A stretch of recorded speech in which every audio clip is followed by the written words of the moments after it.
बंदी छोड़ सतगुरु रामपाल जी परमेश्वर जी की जय हो।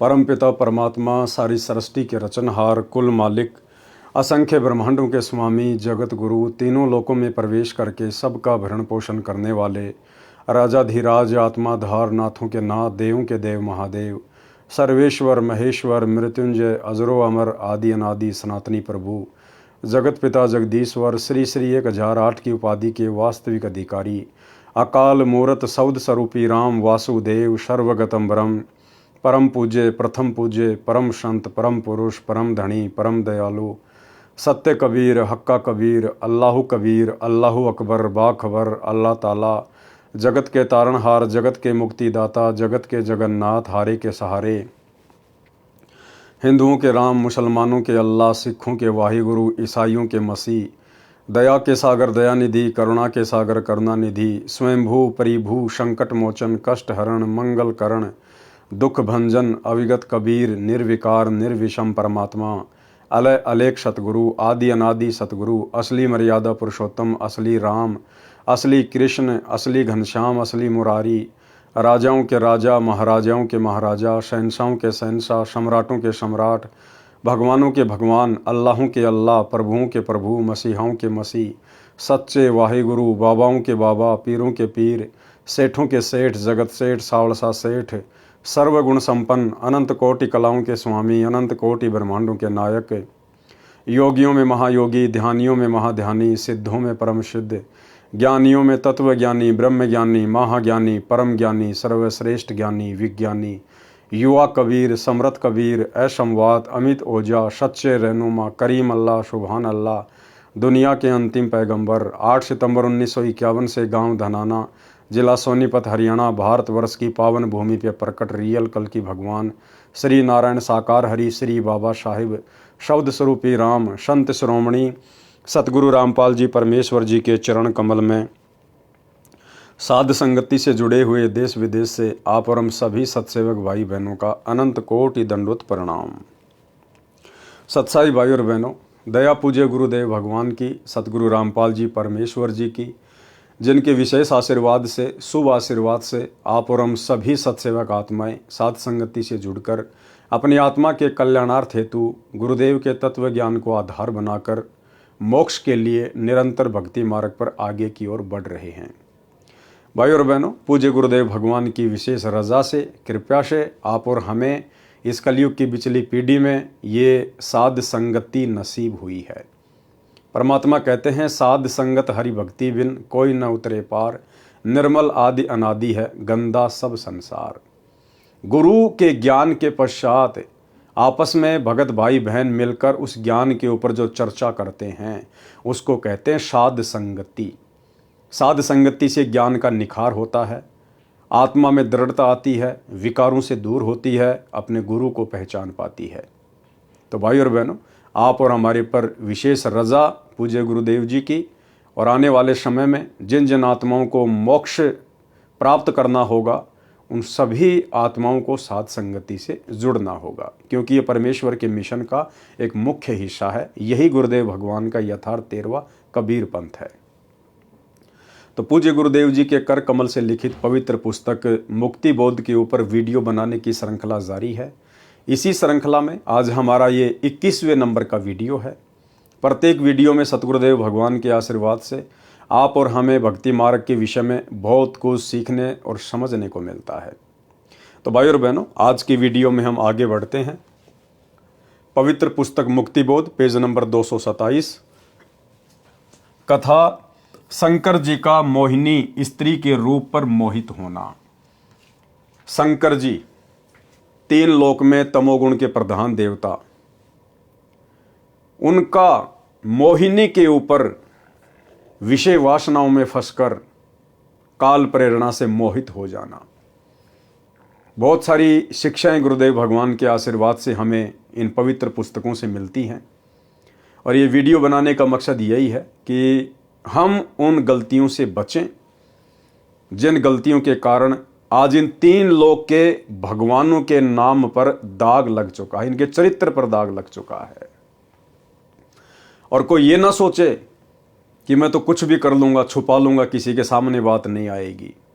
जब इन तीन लोक के भगवानों की जो बातें हैं, इनका जो चरित्र है, इनके जो कर्म कुकर्म हैं, जो पिछले लाखों वर्षों से छुपते छुपाते आ रहे थे, लेकिन इस कलयुग की पिछली पीढ़ी में उन सब का पर्दाफाश हो गया, सबकी पुस्तक ओपन हो गई।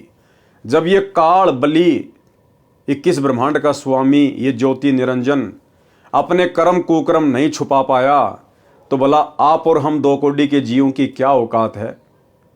यदि हम समय रहते सतगुरु की शरण में नहीं आए, बुराइयों से किनारा करके भक्ति मार्ग पर नहीं लगे, तो फिर आप और हमारी क्या औकात, जो आप और हमारे कर्म कुकर्म सामने नहीं आएंगे, जन्म जन्मांतरों के सामने आ जाएंगे। तो भाई और बहनों, आज मौका है। वर्तमान भक्ति ग्रहण करने से पहले आप और हमने कितने कर्म किए, कितने कुकर्म किए, परमेश्वर उन सबको अनदेखा कर देगा, चित्रगुप्त के कागज फाड़ देगा। यदि हमारी नीयत शुद्ध हो गई, साफ हो गई, और यदि हम मोक्ष मार्ग पर आगे बढ़ चले तो। अन्यथा ये कर्म कुकर्म के कागज आज नहीं तो कल, कल नहीं तो परसों, नहीं तो अगले जन्म में, ये भाई और बहनों इसी प्रकार से खुलते रहेंगे और यहाँ की झूठी महिमा में आप और हम फंसते रहेंगे। कथा शंकर जी का मोहिनी स्त्री के रूप पर मोहित होना। जिस समय दक्ष की बेटी यानी उमा, शंकर जी की पत्नी, ने श्री रामचंद्र जी की वनवास में सीता रूप बनाकर परीक्षा ली थी। एक समय शंकर और उमा जी यानी पार्वती जी कहीं जा रहे थे। उसी समय पृथ्वी लोक पर श्री विष्णु भगवान रामचंद्र अवतार रूप में आए हुए थे। उनको 14 साल का वनवास प्राप्त था। उसी समय रावण उनकी पत्नी को उठाकर ले गया, उनका हरण करके ले गया। श्री रामचंद्र जी हैं तो ये भी जीव संज्ञा में ही अपनी पत्नी के वियोग में विलाप कर रहे थे, बुरी तरह से रो रहे थे, पेड़ों से लिपट लिपट कर पूछ रहे थे, हिरणों से लिपट लिपट कर पूछ रहे थे, मेरी सीता कहाँ है, मेरी सीता कहाँ है। ऊपर से श्री शंकर जी ने उनको प्रणाम किया शीश झुकाकर। तो पार्वती ने कहा कि हे भगवान, आप किसको नमन कर रहे हैं। तो शंकर जी ने कहा कि नीचे भगवान विष्णु जो रामचंद्र रूप में आए हुए हैं उनको नमन कर रहा हूं। तो पार्वती जी को अपने पति की उस बात पर यकीन नहीं हुआ। बोला ये नहीं हो सकता, ये भगवान विष्णु कैसे हो सकता है, नहीं हो सकता, मैं नहीं मानती और मैं तो इसकी परीक्षा लूंगी। तो श्री शंकर जी ने मना कर दिया था कि पार्वती तू परीक्षा मत लेना। पार्वती ने कहा था मैं सीता रूप बना के परीक्षा लूंगी।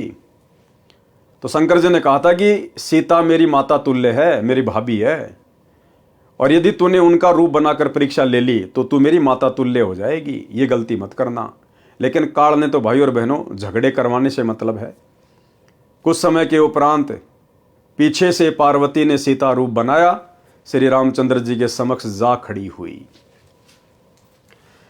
जिस समय दक्ष की बेटी यानी उमा, शंकर जी की पत्नी, ने श्री रामचंद्र जी की वनवास में सीता रूप बनाकर परीक्षा ली थी, श्री शिव जी ने ऐसा न करने को कहकर घर से बाहर चले गए थे। सीता जी का अपहरण होने के पश्चात श्री राम जी अपनी पत्नी के वियोग में विलाप कर रहे थे यानी रो रहे थे। तो उनको सामान्य मानव जानकर उमा जी ने शंकर भगवान की उस बात पर विश्वास नहीं हुआ कि ये विष्णु जी ही पृथ्वी पर लीला कर रहे हैं।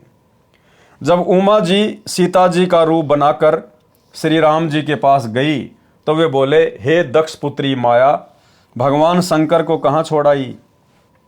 इस बात को श्री राम जी के मुख से सुनकर उमा जी लज्जित हुई और अपने निवास पर आ गई। शंकर जी की आत्मा में प्रेरणा हुई कि उमा ने परीक्षा ली है। शंकर जी ने विश्वास के साथ कहा कि परीक्षा ले आई। उमा जी ने कुछ संकोच करके भय के साथ कहा कि परीक्षा नहीं ली अविनाशी।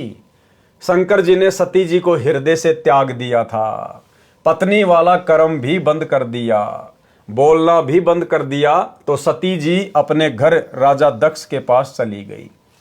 कहने का मतलब भाई और बहनों, जब तक हमें ज्ञान नहीं था हम सोचा करते थे ना जाने ये देवी देवता ब्रह्मा विष्णु महेश कैसे रहते होंगे, कैसे खाते होंगे, कैसे इनके कामकाज होंगे। अब इन कथाओं से गुरुदेव भगवान ने आप और हमारा मोतियाबिंद हटा दिया कि ये भी जीव संज्ञा में है, जीव संज्ञा में। जैसे घर घर में लड़ाई झगड़ा, पति का पत्नी के साथ, सास ससुर के साथ, ऐसा ही वहां पर है। यहां से भी बुरा काम है ऊपर ऊपर के लोकों में। पार्वती जी अपने पति की बात नहीं मानती है। और जब शंकर जी ने पूछा कि ले आई परीक्षा, तो पार्वती जी ने अपने पति से झूठ बोल दिया, जैसे कि यहां की आम सांसारिक औरतें बोल देती हैं। ऐसे ही पार्वती जी ने भी शंकर जी से झूठ बोल दिया कि नहीं नहीं भगवान, मैं परीक्षा लेके नहीं आई। लेकिन शंकर जी को तो पता चल गया काल प्रेरणा से कि ये परीक्षा लेके आई है। उसके बाद शंकर जी अपनी पत्नी से नाराज हो गए, जैसे यहाँ के लोग छोड़ देते हैं, त्याग देते हैं, तलाक दे देते हैं, शारीरिक संबंध बनाना छोड़ देते हैं।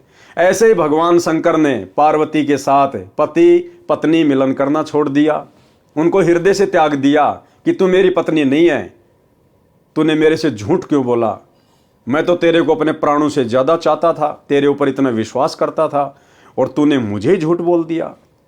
तो शंकर जी ने अपनी पत्नी को दिल से त्याग दिया, जैसे यहाँ के लोग छोटी छोटी बातों को लेकर और तलाक दे देते हैं।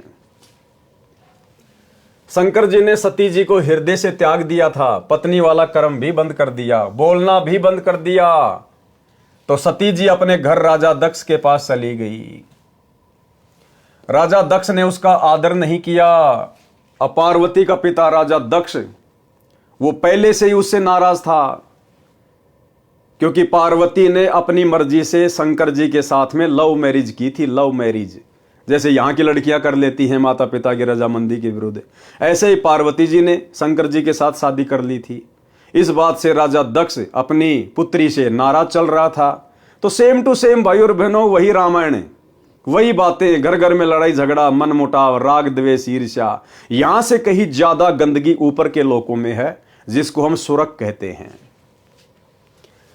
राजा दक्ष ने उसका आदर नहीं किया, क्योंकि उसने शिव जी के साथ विवाह पिता की इच्छा के विरुद्ध किया था।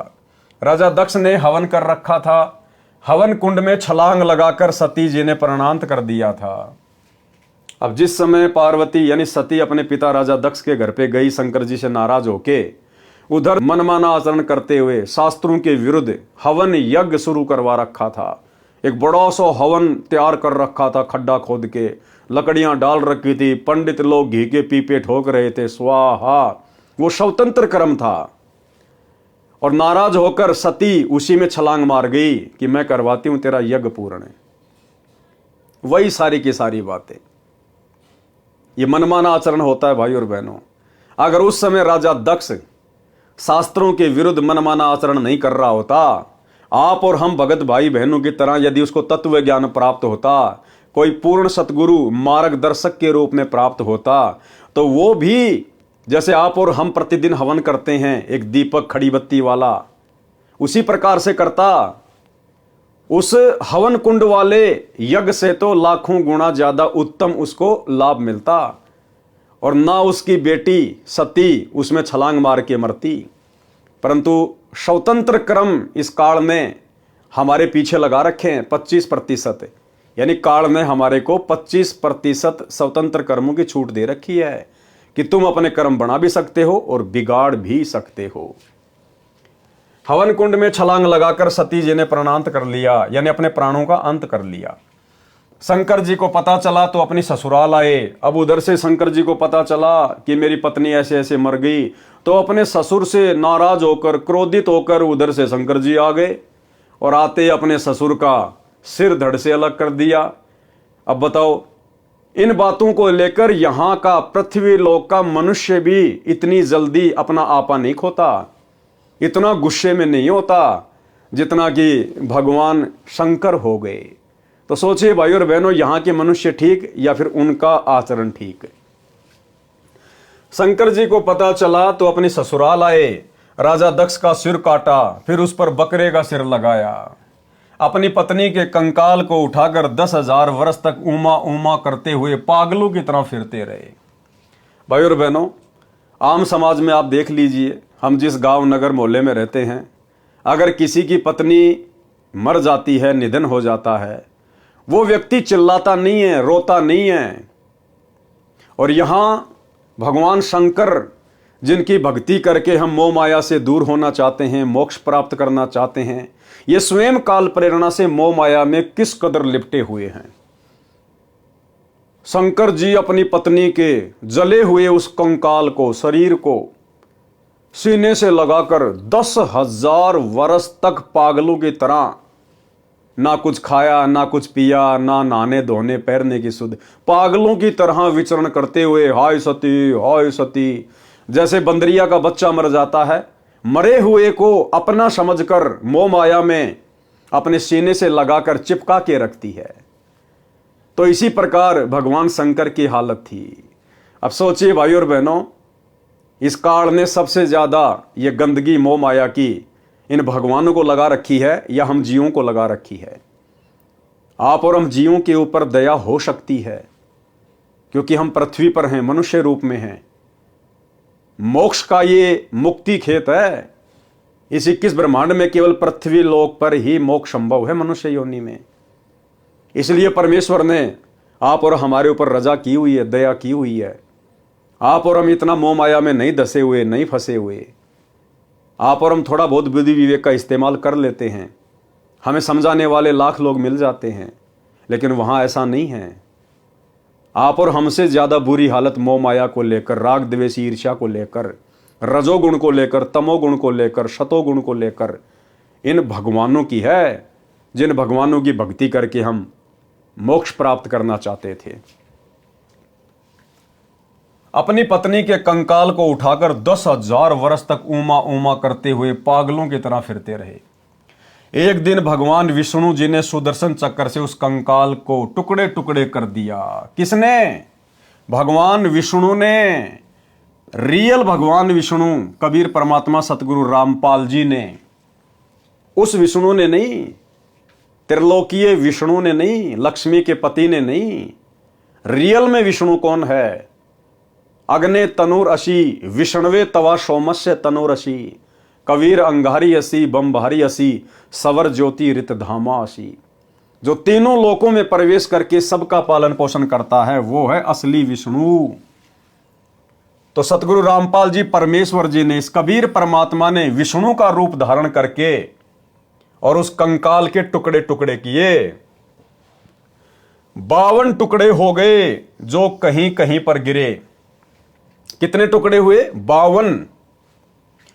जहां पर धड़ गिरा वहां पर वैष्णो देवी मंदिर बना, जहां पर आंखें गिरी वहां पर नैना देवी मंदिर बना, जहां पर जीभ गिरी वहां पर ज्वाला जी का मंदिर बना तथा पर्वत से अग्नि की लपट निकलने लगी।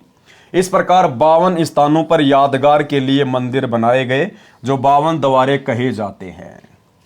अब देखो भाई और बहनों, दोनों शक्तियां परस्पर बराबर अपना काम करती हैं, काल और दयाल। काल का भी सहयोग होता है हर घटना में, और सूक्ष्म रूप में इस कबीर परमात्मा सतगुरु रामपाल जी भगवान का भी उसमें सहयोग होता है। भाई और बहनों, काल ने तो यह सोचकर इस घटना को अंजाम दिलवाया था कि मैं अपने पुत्र विष्णु में प्रेरणा करके और उस सती के कंकाल के टुकड़े करवा के 52 जगह पे अलग अलग फिकवा दूंगा और अलग अलग वहां पे द्वारे बनवा दूंगा, पूजा स्थल बनवा दूंगा, यादगारें बनवा दूंगा, और मैं इन दुनिया वालों को इस पाखंड पूजा में उलझा दूंगा। कोई वैष्णो देवी जाएगा, कोई नैना देवी जाएगा, कोई कहीं जाएगा, और ये दुनिया इस पाखंड पूजा में इस कदर उलझी रहेगी कि जब वो पूर्ण परमात्मा आएगा इस पृथ्वी पर कलयुग की पिछली पीढ़ी में, तो कोई भी उसकी बात को ना माने और ये दुनिया इन पाखंडों वाली जगहों पर धक्के खाते रहे। तो काल ने तो आप और हम जीव आत्माओं को भक्ति से भटकाने के लिए, शास्त्र विरुद्ध साधना में लगाकर हमारे कर्म फुड़वाने के लिए इस प्रकार की ये लीला की। लेकिन ये मालिक दयालु है, विष्णु का रूप बना के ये आ गए और इन्होंने कर दिए टुकड़े। अब इनकी क्या लीला थी उसके पीछे? इनकी लीला ये थी कि जब तक वो कलयुग की बिचली पीढ़ी वाला समय नहीं आता है, तब तक इन आत्माओं को किसी भी तरह से भक्ति से जोड़ के रखना है, क्योंकि वो समय नहीं था, सतयुग त्रेता द्वापर, वो मोक्ष प्राप्ति का समय नहीं था। तो परमात्मा ने आप और हम आत्माओं को किसी भी तरह से धार्मिकता से जोड़ के रखना था। तो इसमें परमात्मा की भी रजामंदी थी कि इन यादगारों पर ये आते रहेंगे, जाते रहेंगे, कोई साधु संत इनको मिलेगा, यानी परमात्मा खुद ही साधु संत रूप में वहां आएंगे, आत्माओं को मिलेंगे, ज्ञान समझाएंगे, अपनी शरण में लेते रहेंगे, बैटरी चार्ज करते रहेंगे, मनुष्य जन्म देते रहेंगे। इसलिए तो परमेश्वर अपनी वाणी में कहते हैं कि मेले खेले जाइए, और मेले बड़ा मिलाप है। भाई पत्थर पानी पूजते कोई साधु संत मिल जाते, कि जब तक आपको पूर्ण सतगुरु की प्राप्ति नहीं होती है, जब तक आपको पूर्ण परमात्मा नहीं मिलता है गुरु रूप में, तब तक आप इन तीर्थ स्थानों पर जाते रहिए, मेले वगैरह में जाते रहिए, जहां पर भी धार्मिक आयोजन होते हैं। ना जाने कोई साधु संत आपको मिल जाए, कोई भगत भाई आपको पुस्तक बांटता हुआ मिल जाए, कोई आपको पैम्पलेट बांटता हुआ मिल जाए, और ये ज्ञान आपके कानों में पड़ जाए। तो भाइयों और बहनों, इस प्रकार से इन दोनों शक्तियों का खेल जब से 21 ब्रह्मांड की रचना हुई है, तब से इसी प्रकार चल रहा है। काल हमें उलझाता है और सतगुरु हमें उसी की चाल से अपना दाव खेलकर सुलझाता है। इस प्रकार 52 स्थानों पर यादगार के लिए मंदिर बनाए गए, जो 52 द्वारे कहे जाते हैं। तब शंकर जी सचेत हुए तथा अपनी दुर्गति का कारण कामदेव यानी सेक्स को माना। फिर शंकर भगवान को चेतना आई कि 10,000 साल तक मेरी ऐसी पागलों जैसी हालत क्यों हुई? इस काम वासना के कारण। अगर मैं तपस्या करके, साधना करके कामदेव के ऊपर विजय प्राप्त कर लूं, तो ना रहेगा बांस, ना बजेगी बांसुरी, मैं परेशान नहीं रहूंगा। फिर कामदेव वश हो जाए तो न स्त्री की आवश्यकता हो और न ऐसी परेशानी हो। यह विचार करके हजारों वर्ष सेक्स का दमन करने के मकसद से तप किया। भैया ये तप से तो और ज्यादा भड़कती है, तड़प से तो ये काम वासना और ज्यादा भड़कती है। एक दिन कामदेव उनके निकट आया और शंकर जी की दृष्टि से भस्म हो गया। अब ये काल का भयंकर जाल, काल ने कामदेव का रूप बनाया, शंकर जी के सामने प्रकट हुआ, शंकर जी के द्वारा आंखें खोलते ही वो भस्म हो गया। शंकर जी को अभिमान हो गया, घमंड हो गया कि मैंने कामदेव को भस्म कर दिया, मैंने विषय वासनाओं पर विजय प्राप्त कर ली। शंकर जी को अपनी सफलता पर असीम प्रसन्नता हुई। जो भी देव उनके पास आता था तो उससे कहते थे कि मैंने कामदेव को भस्म कर दिया, यानी काम विषय पर विजय प्राप्त कर ली है, मैं कभी किसी सुंदरी से प्रभावित नहीं हो सकता। अन्य जो विवाह किए हुए हैं वे ऊपर से सुखी नजर आते हैं, अंदर से महादुखी रहते हैं। उनको सदा अपनी पत्नी की रखवाली, समय पर घर पर न आने से डांटे खाना आदि आदि परेशानियां सदा बनी रहती है। मैंने ये दुख निकट से देखा है। अब न रहेगा बांस, न बजेगी बांसुरी। क्या कह रहे हैं भगवान शंकर, जिनको हम भगवान मानते हैं, परमात्मा मानते हैं? क्या कह रहे हैं कि मेरे साथ ये घटनाएं घट चुकी है। जब मैं घर पर समय पर नहीं जाता था, लेट सेट हो जाता था, तो पार्वती मुझे डांट मारा करती थी, मुझे डांटा करती थी। कहां था, क्यों नहीं आया 2 दिन, इतना लेट क्यों हो गया, क्या मजाक बना रखा है। जैसे हम यहां पर लड़ाई झगड़े कर लेते हैं आपस में पति पत्नी। देखो खुद कह रहे हैं, क्या कहा, अंदर से मां दुखी रहते हैं, उनको सदा अपनी पत्नी की रखवाली करनी पड़ती है, और समय पर घर पर न आने से डांटे खाना आदि आदि परेशानियां सदा बनी रहती है। और क्या कह रहे भगवान शंकर, मैंने ये दुख निकट से देखा है, यानी मैंने भोगा है ये सब कुछ, मैंने डांटे खाई है। अब न रहेगा बांस, न बजेगी बांसुरी। तो भाई और बहनों, शिक्षा हमने भी लेनी है, और शिक्षा ये है कि भगवान शंकर ने तप किया, बहुत अच्छी बात है, लेकिन अभिमान नहीं होना चाहिए। लेकिन शास्त्र विरुद्ध साधना करने वाले तपस्वी को, साधक को अभिमान हुए बिना रहता नहीं, क्योंकि उसको तत्व ज्ञान प्राप्त नहीं होता है, उसको भक्ति की ज्ञान की जड़ का पता नहीं होता है, और वो अहंकार में फूल जाता है। तो वैसे तो आप और हम सभी सत्सेवक भाई बहनों के साथ ऐसा नहीं होगा, क्योंकि गुरुदेव भगवान ने हमें तत्व ज्ञान दिया है, हमें आदि और अंत की जानकारी दे दी है। फिर भी जानकारी होना बहुत जरूरी है, क्योंकि वर्तमान में परमेश्वर ने साथ संगति से जोड़कर ये विशेष रजा, विशेष मेहर, विषय वासनाओं से दूर करने की आप और हम चंद आत्माओं के ऊपर बख्शी है। हम सत्सेवक भाई बहनों के संबंध आपस में जो पहले पति पत्नी के थे, अब भाई बहन में तब्दील होते जा रहे, ज्ञान आधार से, एक दूसरे की रजामंदी से। तो हमारे मन में किसी भी प्रकार का अहंकार ना आ जाए। अगर अंश मात्र भी अहंकार आ गया मन में भी कि मैंने विषय वासनाओं पर विजय प्राप्त कर ली, मन में बहुत ज्यादा प्रसन्नता हो रही है। हाँ, इस बात को लेकर तो प्रसन्नता हो सकती है कि भगवान आपने दया बख्शी, गुरुदेव, हे मालिक मेरा पीछा छुड़वा दिया परमात्मा। पहले मैं बहुत दुखी रहता था मालिक, गंदगी अंदर भरी रहती थी, भक्ति सही से नहीं हो पा रही थी, मेरे भाव नहीं बन पा रहे थे परमात्मा। और जब से आपने दया बख्शी है पूज्य गुरुदेव, हे मालिक मुझे असीम प्रसन्नता है मालिक, मेरी बहुत अच्छी भक्ति चल रही है आपके आशीर्वाद से। यानी बीच में हमने परमात्मा को ही रखना है, क्योंकि गुरुदेव भगवान के आशीर्वाद बिना, इस सत भक्ति बिना, इस पूर्ण परमात्मा सतगुरु रामपाल जी भगवान के आशीर्वाद बिना, इनकी दया दृष्टि कृपा दृष्टि बिना, भाई और बहनों, इस विषय वासना के ऊपर कोई कंट्रोल कर लेगा, इस 21 ब्रह्मांड में कोई सोच भी नहीं सकता।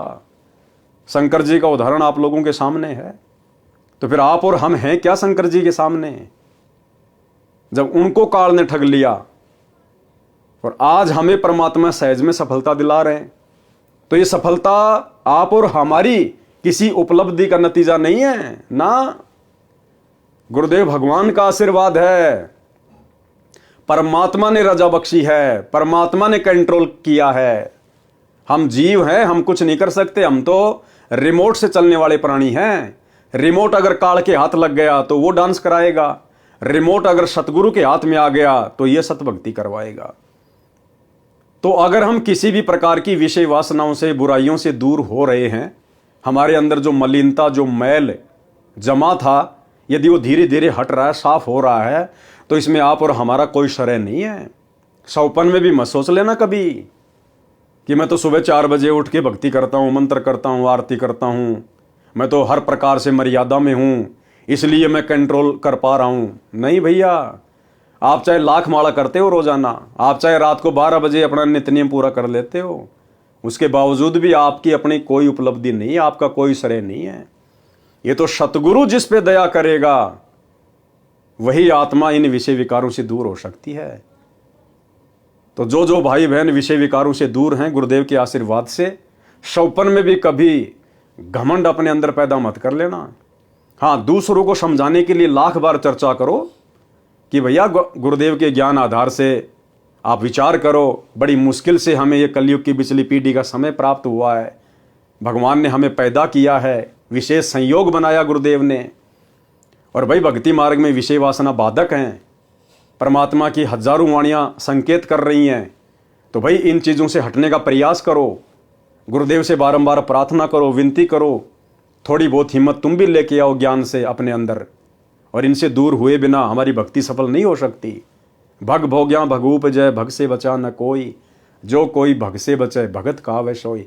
तो हम एक दूसरे को समझा तो सकते हैं, लेकिन हमने विजय प्राप्त कर ली, इसका गुणगान नहीं करना, इसका बखान नहीं करना।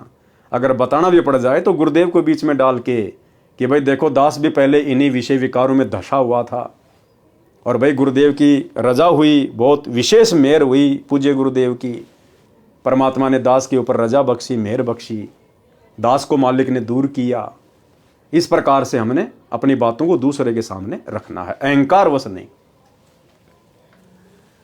काल ब्रह्म को चिंता बनी कि यदि सब इस प्रकार स्त्री से घृणा करेंगे तो संसार का अंत हो जाएगा, मेरे लिए 1 लाख मानव का आहार कहां से आएगा। ठीक इसी प्रकार वर्तमान में ये काल, क्योंकि मन इसका एजेंट है, सारी ईमेल, सारे समाचार, सारे मैसेज, हमारे जीवन में जो भी कुछ घटित हो रहा है, ये उसका फैक्स भेजता रहता है काल को कि ये आत्माएं तेरे जाल से बाहर निकलने का प्रयास कर रही है, भाई देख लेना, मैंने तो तेरे को मैसेज दे दिया है। तो ये काल हर प्रकार से भाई और बहनों हमें उसी गंदगी में धकेलने का प्रयास करेगा। हम जिन जिन बुराइयों से दूर हटते जाएंगे गुरुदेव के आशीर्वाद से, काल जबरदस्ती उन्हीं बुराइयों को हमारे सामने पेश करेगा, ना चाहते हुए भी ऐसे ऐसे सीन दिखा देगा। मोबाइल में हम तो सत्संग सुनने के लिए ओपन करेंगे, अचानक से ऐड आ जाएगा, अर्धनगर लड़कियां डांस कर रही हैं। हम कहीं बाहर मार्केट में जा रहे हैं, अचानक से मैं माता बहनों का कोई ऐसा सीन दिखा देगा कोई बेचारी बाथरूम करने के लिए बैठी है, अचानक से हमारी नजर जाएगी ना चाहते हुए भी। तो ये जबरदस्ती काल हमारे सामने इस प्रकार के दृष्टांत पेश करेगा, क्योंकि ये चाहता कि वापस इसके अंदर वही मैल आ जाए। लेकिन अब गुरुदेव ने हमें वो ज्ञान दे दिया, वो तत्व ज्ञान दे दिया, मूल ज्ञान दे दिया। पहली नजर तो हमारी कहीं भी जा सकती है, उसमें हमारा दोष नहीं है। लेकिन अगर हमें पता चल गया कि ये जो नजर गई है ये गलत जगह पे गई है, हमने दोबारा अपनी तरफ से नजर वहां नहीं दौड़ानी। अगर हमने फिर से नजर वहीं पे टिका दी तो फिर भाई और बहनों वो शैतान की नजर है। कहते हैं पहली नजर इंसान की, दूसरी नजर शैतान की। तो हमने फिर उन चीजों को अनदेखा कर देना है कि भैया ये काल प्रेरणा है। गुरुदेव ने सत्संगों में यही तो बताया, यही तो समझाया। ये जबरदस्ती हमारे सामने इस प्रकार के दृश्य पेश करेगा हमें विचलित करने के लिए। लेकिन तुरंत हमने अपना सुमरण शुरू कर देना है या भगवान का अपना कोई सत्संग शुरू कर देना है। हमने भक्ति से जुड़े रहना है, तभी हमारा बचाव होगा। काल ब्रह्म को चिंता बनी कि यदि सब इस प्रकार स्त्री से गणना करेंगे तो संसार का अंत हो जाएगा। मेरे लिए 1 लाख मानव का आहार कहां से आएगा। इसको चिंता इस बात की नहीं है कि संसार का अंत हो जाएगा, नहीं, इसको चिंता यह है कि संसार का अंत हो जाएगा, यानी बच्चे पैदा करना लोग छोड़ देंगे, तो फिर मेरे लिए प्रतिदिन 1 लाख वो सूक्ष्म शरीर कहां आएंगे। क्योंकि इसको तो श्राप लगा हुआ ना, प्रतिदिन 1 लाख सूक्ष्म शरीर की वासना तपतशिला पर निचोड़ निचोड़ के पीने का, खाने का। तो इसको अपने भोजन की चिंता है। इस उद्देश्य से नारद जी को प्रेरित किया। एक दिन नारद मुनि जी आए, उनके सामने भी अपनी कामदेव पर विजय की कथा सुनाई। नारद जी ने भगवान विष्णु को यथावत सुनाई। श्री विष्णु जी को काल ब्रह्म ने प्रेरणा की, भाई की परीक्षा करनी चाहिए कि ये कितने खरे हैं। काल ब्रह्म की प्रेरणा से एक दिन शिव जी विष्णु जी के घर के आंगन में आकर बैठ गए। सामने बहुत बड़ा फलदार वृक्षों का बाग था। भिन्न भिन्न प्रकार के फूल खिले थे, बसंत जैसा मौसम था। श्री विष्णु जी शिव जी के पास बैठ गए, कुशल मंगल जाना। फिर विष्णु जी ने पूछा, सुना है कि आपने काम पर विजय प्राप्त कर ली है। शिव जी बोले, हाँ, मैंने कामदेव का नाश कर दिया है। ये नहीं कहा कि मैंने परमेश्वर की रजा से, उनके आशीर्वाद से तप करके, भक्ति करके और इस कामदेव पर विजय प्राप्त की है। सीधा क्या कहा, हाँ, मैंने कामदेव पर विजय प्राप्त कर ली है। कुछ देर बाद शिव जी के मन में प्रेरणा हुई कि भगवान, मैंने सुना है कि सागर मंथन के समय आप जी ने मोहिनी रूप बनाकर राक्षसों को आकर्षित किया था। आप उस रूप में कैसे लग रहे थे, मैं देखना चाहता हूं। पहले तो बहुत बार विष्णु जी ने मना किया, परंतु शिव जी के हट के सामने स्वीकार किया और कहा कि कभी फिर आना, आज मुझे किसी आवश्यक कार्य से कहीं जाना है।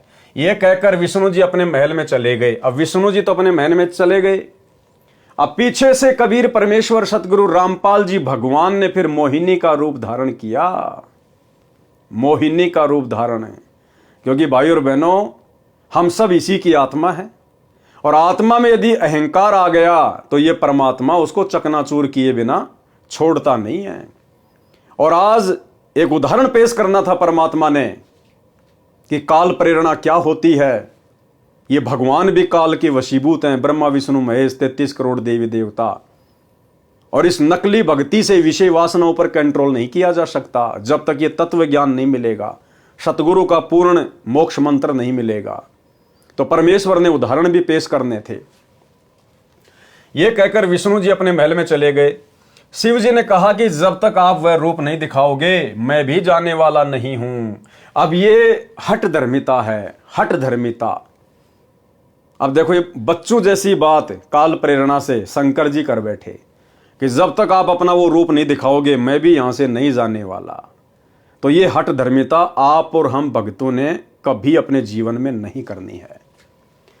मैं भी जाने वाला नहीं हूं। कुछ ही समय के बाद शिव जी की दृष्टि बाग के एक दूर वाले कोने में एक अप्सरा पर पड़ी जो सुंदरता का सूर्य थी। गुरुदेव भगवान सतगुरु रामपाल जी परमात्मा अप्सरा का रूप धारण करके, मोहिनी का रूप धारण करके और शंकर जी को दिखाई दिए उस बगीचे में एक कोने में। इसी प्रकार भाइयों और बहनों, ये परमात्मा आप और हमारी परीक्षा लेने के लिए इस कलयुग की बिचली पीढ़ी में कि मेरे बच्चों के ऊपर मेरे ज्ञान का कितना असर हुआ है, इसी प्रकार से किसी भी औरत का रूप बनाकर आप और हमारे सामने भी पेश हो सकते हैं। इस प्रकार की अश्लील हरकतें भी करेगा ये भगवान, आप और हमें रिझाने का प्रयास भी करेगा, अश्लील संकेत भी करेगा हमें चेक करने के लिए। तो भाइयों और बहनों, हर प्रकार से हमने इस ज्ञान को आधार बना के चलना है। अब कौन था वो अप्सरा? हमारे गुरुदेव भगवान ये कबीर परमात्मा। इधर उधर देखकर शिव जी उसकी ओर चल पड़े। जो जो निकट गए तो वह सुंदरी अधिक सुंदर लगने लगी और वह अर्धनग्न वस्त्र पहने थी। कभी गुप्तांग वस्त्र से ढक जाता तो कभी हवा के झोंके से आधा हट जाता। सुंदरी ऐसे भाव दिखा रही थी जैसे उसको कोई नहीं देख रहा। जब शिवजी को निकट देखा तो शर्मसार होकर तेज चाल से चल पड़ी। शिवजी ने भी गति बढ़ा दी। बड़े परिश्रम के पश्चात तथा घने वृक्षों के बीच मोहिनी का हाथ पकड़ पाए। अब भगवान शंकर ने मोहिनी का हाथ पकड़ लिया बद नीयत से, शारीरिक मिलन करने की नीयत से। बिल्कुल पागल हो गया विषय वासना में देखते ही। जब तक शिवजी का शुक्रपात हो चुका था, तब तक शिवजी का शुक्रपात हो चुका था, वीर्यपात हो चुका था। उसी समय सुंदरी वाला स्वरूप श्री विष्णु रूप था और उसी समय गुरुदेव भगवान ने फिर वापस विष्णु का रूप बना लिया। अब शंकर जी तो एकदम से सफेद हो गए अपने भाई को देखकर। परमात्मा ने अप्सरा वाले रूप से विष्णु जी का रूप धारण कर लिया। भगवान विष्णु जी शिव जी की दशा देखकर मुस्कुराए तथा कहा कि ऐसे उन राक्षसों से अमृत छीन कर लाया था। वे राक्षस ऐसे मोहित हुए थे जैसे मेरा छोटा भाई कामजीत, यानी जिसने काम पर विजय प्राप्त कर ली थी, अब काम पराजित हो गया है। तो सोचो भाई और बहनों, हमारे सामने भी परमात्मा परीक्षा के लिए इस प्रकार के दृश्य बना के उपस्थित हो सकता है। और यदि हम भगत भाई बहनों ने यदि नादानी दिखा दी, ज्ञान को आधार नहीं बनाया, भले ही हमने हाथ नहीं पकड़ा, यदि हमारे अंदर भी आ गया कि ये लड़की देखो कितनी सुंदर है और ये इशारे कर रही है, और यदि हम उसकी उन सभी अदाओं को देखकर अंदर से पिघल गए, विषय वासनाओं के लिए तैयार हो गए, भले हमने कुछ किया नहीं, लेकिन अगर मन ही मन में अगर इस प्रकार के भाव हमने पैदा कर लिए कि बड़ी सुंदर लड़की है, आज तो दाव लग गया भाई, उसी समय हम भक्ति मार्ग से आउट। क्योंकि ये भक्ति मन कर्म वचन की है, मन कर्म वचन, उसी समय हम फैल। और सोचो यदि मेरे जैसे किसी नालायक ने अगर किसी बहन बेटी का इस प्रकार से उसकी अश्लील अदाओं पर मोहित होकर अगर हाथ पकड़ लिया, हाथ तो पकड़ लिया, और उसी समय यदि गुरुदेव प्रकट हो गए अपने वास्तविक रूप में, फिर आत्महत्या के अलावा दूसरा कोई फिर हमारे पास में जरिया नहीं होगा, आत्महत्या के अलावा। क्योंकि फिर जी नहीं पाएंगे, इस शरीर से मोक्ष नहीं हो पाएगा। फिर अर्जुन सर्जुन के चराएं, चाहे कितना रोलें, कितना धोलें, कितने आंसू बहा लें, कितनी मिन्नत कर लें, फिर हमारा इस जन्म में मोक्ष नहीं है। सोचिए फिर हमारी हालत क्या होगी। बदनीयत से मैंने हाथ पकड़ा, उसी समय गुरुदेव प्रकट हो गए उस लड़की के रूप में। अब सोचिए मैं कैसे नजर मिला पाऊंगा उस परमात्मा से, जब तक जीऊंगा तब तक ये जन्म मेरा बर्बाद। तो भाई और बहनों, कुछ भी हो, कैसी भी परिस्थिति हो, ये संदेशा हम सब के लिए है। दास कोई आदेश नहीं दे रहा, दास तो आपको दिखा रहा है। परमात्मा यही तो चाहते हैं कि मेरे बच्चे इन पुस्तकों से निष्कर्ष निकालें, और अगर इस प्रकार की नौबत यदि काल पैदा कर दे या सतगुरु भगत की परीक्षा के लिए पैदा कर दे, तो भगत ने नीची गर्दन कर लेनी है, अपना सुमरण शुरू कर देना है। उसके तुरंत बाद फिर परमात्मा प्रेरणा कर देगा, तत्व ज्ञान दीवार की तरह खड़ा हो जाएगा कि तू क्या देख रहा मेरे भाई इसको। परमात्मा कहते हैं इंद्र दा राज कागदा भिष्टा ना भोगा इंद्राणी नु, सतलोक जाने की हम बातें कर रहे हैं और कह रहे हैं कि इंद्र की इंद्राणी जो सबसे सुंदर है, हम तो उसको भी ठोकर मारते हैं। और यहां इस हाड़ मास के पुतले के ऊपर, टट्टी पेशाब के कोथड़े के ऊपर तू मोहित हो रहा है। अरे याद कर अपने भगत भाई बहनों को, अब्राहिम सुल्तान को 16,000 औरतें थी, एक से एक नवेली, उनको त्याग दिया, ठोकर मार दी, वैराग्य हो गया। उसका उदाहरण देते हैं गुरुदेव। और उसके वैराग्य को देखकर देवताओं में भी ऊपर हल्ला बोल मच गया। गुरुदेव भगवान कहते हैं भया शपथ पूरी पसाका सुल्तानी मार्ग बाका। ऊपर शाका मच गया देवताओं में कि भैया अब्राहिम सुल्तान का मार्ग टेढ़ा है, इतना वैराग्य, इतना त्याग भाई नहीं कर सकते। तो भाई और बहनों, हमें तो परमात्मा ने विश्वास करके और कलयुग की बिचली पीढ़ी में पैदा किया है, जिस समय काल का सबसे ज्यादा दबाव होता है। तो सोचिए, हमने तो अब्राहिम सुल्तान जो पूर्व में हमारे गुरु भाई रह चुके हैं, हमने तो उन आत्माओं से भी अधिक दृढ़ता दिखानी पड़ेगी इस मार्ग पर, दृढ़ता।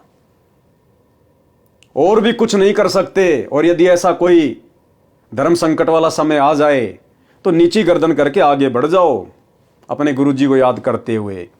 2-4-5 मिनट के बाद गुरुजी संभाल लेंगे, वापस वो काल प्रेरणा फिर धीरे धीरे समाप्त हो जाएगी।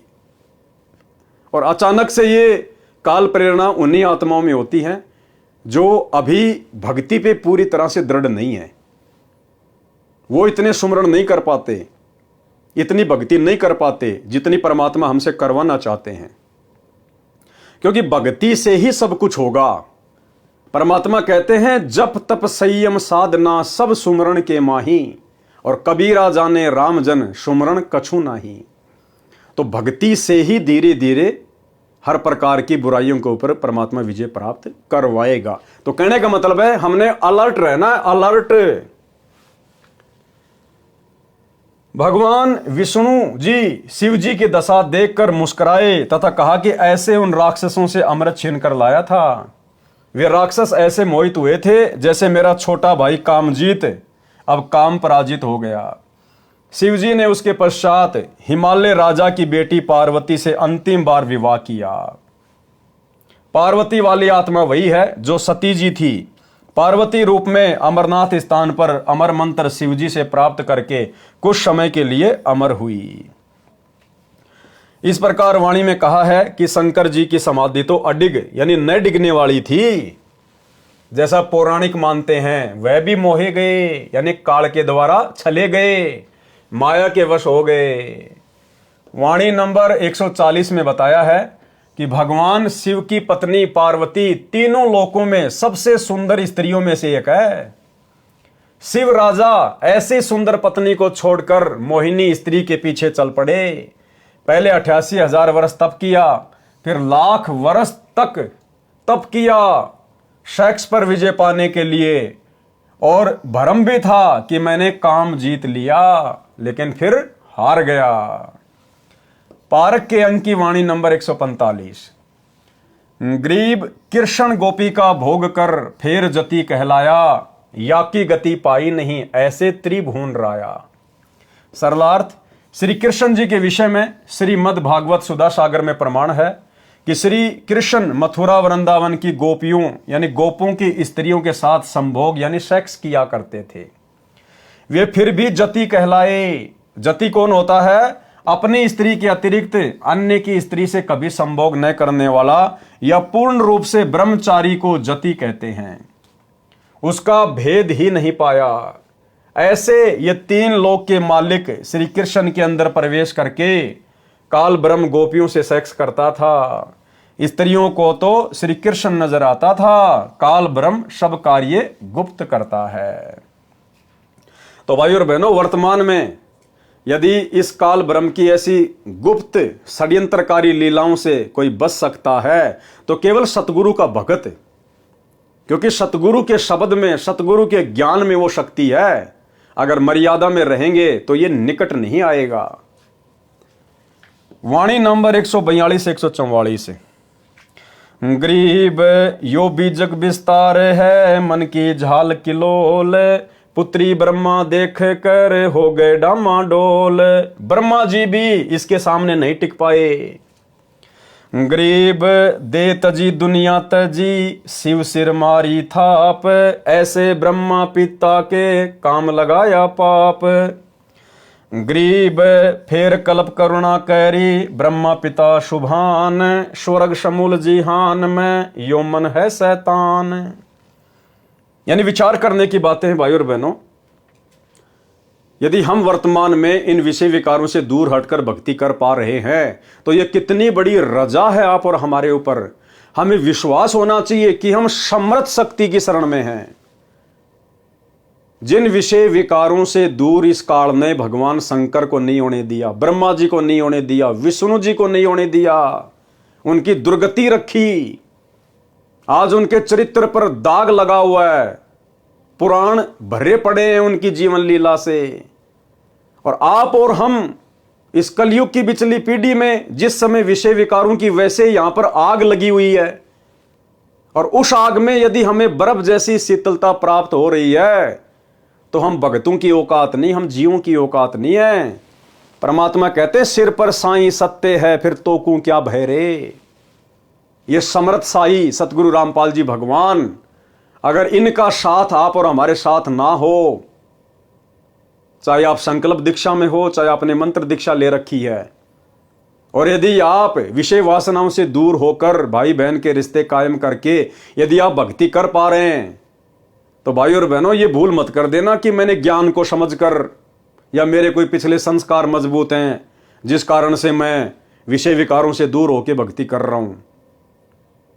देखो, आप चाहे संकल्प में है चाहे नाम दीक्षा में है, परमात्मा कहते हैं जिस दिन ये आत्मा इस ज्ञान को समझकर और सतगुरु को अपना बाप मान लेती है, अपना पिता मान लेती है, अन्य आन उपासना छोड़ देती है, उसी समय ये परमात्मा उस आत्मा को काल के जाल से बाहर निकालकर अपने पाड़े में खड़ा कर लेता है, भले किसी कारण से उसको नाम दीक्षा भी प्राप्त नहीं है।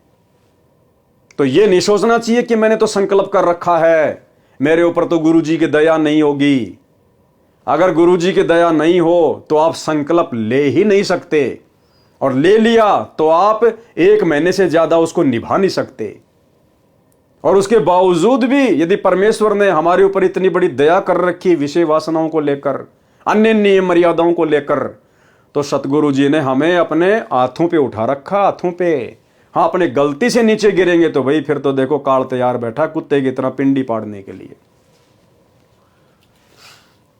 सरलार्थ, एक समय ब्रह्मा जी देवताओं तथा ऋषियों को वेद ज्ञान समझा रहे थे, मन तथा इंद्रियों पर संयम रखने पर जोर दे रहे थे। ब्रह्मा जी की बेटी सरस्वती पति चुनने के लिए अपने पिता की सभा में गई, जिसमें युवा देवता तथा ऋषि विराजमान थे। उनको आकर्षित करने के लिए सब श्रृंगार करके सज धज कर गई थी। अब देखो, ब्रह्मा जी की पुत्री का भी मनमाना आचरण, स्वतंत्र कर्म। और भाई और बहनों, कोई भी आत्मा 21 ब्रह्मांड में यदि स्वतंत्र कर्मों का नाजायज दुरुपयोग करेगी तो उसको सजा भोगनी पड़ेगी। खुद के कर्म फूटेंगे, साथ में दूसरे की फुड़वाएगी। अब यदि ब्रह्मा जी की पुत्री सरस्वती यह शास्त्र विरुद्ध मनमाना आचरण, सजना धजना, 16 प्रकार के श्रृंगार करना, पर पुरुषों को आकर्षित करने के लिए, रिझाने के लिए, अगर वो इस प्रकार से ये ढोंग पाखंड करके सभा में ना जाती तो बेचारे ब्रह्मा जी भी अपने कर्म फुड़वाने से, अपने चरित्र पर दाग लगवाने से बच जाते। लेकिन सरस्वती का मनमाना आचरण, स्वतंत्र कर्मों का नाजायज दुरुपयोग, साथ में अपने पिता की भी जग में बदनामी करवा दी। अपनी पुत्री की सुंदरता देखकर काम यानी सेक्स के वश होकर, संयम खोकर, विवेक का नाश करके अपनी बेटी से संभोग यानी सेक्स करने को उतारू हो गया था। अब बताओ, इस काल ने ब्रह्मा जी को नहीं छोड़ा, यानी इस पृथ्वी लोक की, स्वर्ग लोक की और ये पाताल लोक की सृष्टि ब्रह्मा जी से शुरू करवाई है काल ने। यानी ब्रह्मा जी को तीनों लोकों का प्रजापति कहा जाता है। अब जब यहां के प्रजापति की, ब्रह्मा जी की ये हालत है, दूसरों को उपदेश दे रहा है, वेद पढ़ा रहा है, और भरी सभा में काल प्रेरित हो गया, काम प्रेरित हो गया, और सभी देवताओं के सामने अपनी ही बेटी की पीछे से बांध भर ली सेक्स करने के लिए। तो भाई और बहनों, आप और हम दो कोटि के जीवों को भला ये कैसे छोड़ सकता है काल। लेकिन यदि वर्तमान में हम इसकी पहुंच से दूर हैं तो इसमें हमारा कोई श्रेय नहीं है। पूज्य गुरुदेव भगवान की रजा, इनकी दया, इनकी मेहर है। ब्रह्मा पाप के भागी बने, मन तो कबीर परमात्मा की भक्ति तथा तत्व ज्ञान से काबू में आता है। मन यानी काल कैसे आता है काबू में? मन तो कबीर परमात्मा की भक्ति। तो आज हम भक्ति किसकी कर रहे हैं? अपने गुरुजी की। तो गुरुजी कौन हुए? कबीर परमात्मा। मन तो कबीर परमात्मा की भक्ति तथा तत्व ज्ञान से काबू में आता है। आज तत्व ज्ञान कौन दे रहा है? गुरुदेव भगवान। तो कौन हुए हमारे गुरुदेव? स्वयं कबीर परमात्मा। वाणी नंबर 146। गरीब बाण लगाया बालिया, प्रभास क्षेत्र के माही, सूक्ष्म देही सुरग गए, यहां कुछ बिछरिया नाही। सरलार्थ, श्री कृष्ण जी के पैर में बालिया नामक शिकारी ने तीर मारा। श्री कृष्ण जी की मृत्यु हो गई, परंतु सूक्ष्म शरीर सहित स्वर्ग चला गया। वाणी नंबर 147 से 149। गरीब दुर्वासा कोपे तहां, समझ न आई नीच, 56 कोटि यादव कटे, मची रुधिर की कीच। गरीब गुद्दड़ गर्भ बनाए कर, कीनी बहुत मजाक, डरिए साईं संत से, सुखदेव बोले शाख। गरीब 10,000 पुत्र कटे, गोपी काव्यो लूटी, गणिका चढ़ी विमान में, भाव भक्ति से छूटी। अब देखो यहां परमात्मा ने हमें 2 शिक्षा दी हैं। सबसे पहली शिक्षा, हम संत बन गए, भगत बन गए। तो आप और हमने अब गुरुदेव के आशीर्वाद से अपने गुस्से पर, अपने क्रोध पर कंट्रोल करके, अगम निगम की सोच के हमने एक एक शब्द अपनी जुबान से निकालना है। दुर्वासा संत था और अंत में उसने क्या कर दिया? जरा सी बात के ऊपर वहां के लड़कों ने, श्री कृष्ण जी के लड़के प्रद्युम्न ने और अन्य लड़कों ने जरा सा मजाक कर दिया उसके साथ में। उसने श्राप दे दिया, 56 करोड़ यादव आपस में कट कट के मर गए, खून की नदियां बह गई।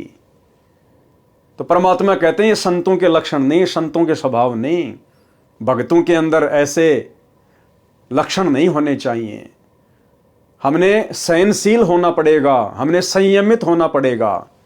भाई हम तो समर्थ की शरण में हैं, अगर हम मर्यादा में हैं तो हमारा तो कोई कुछ बिगाड़ नहीं सकता, चाहे कितना मजाक करे, कितना ही कुछ करे।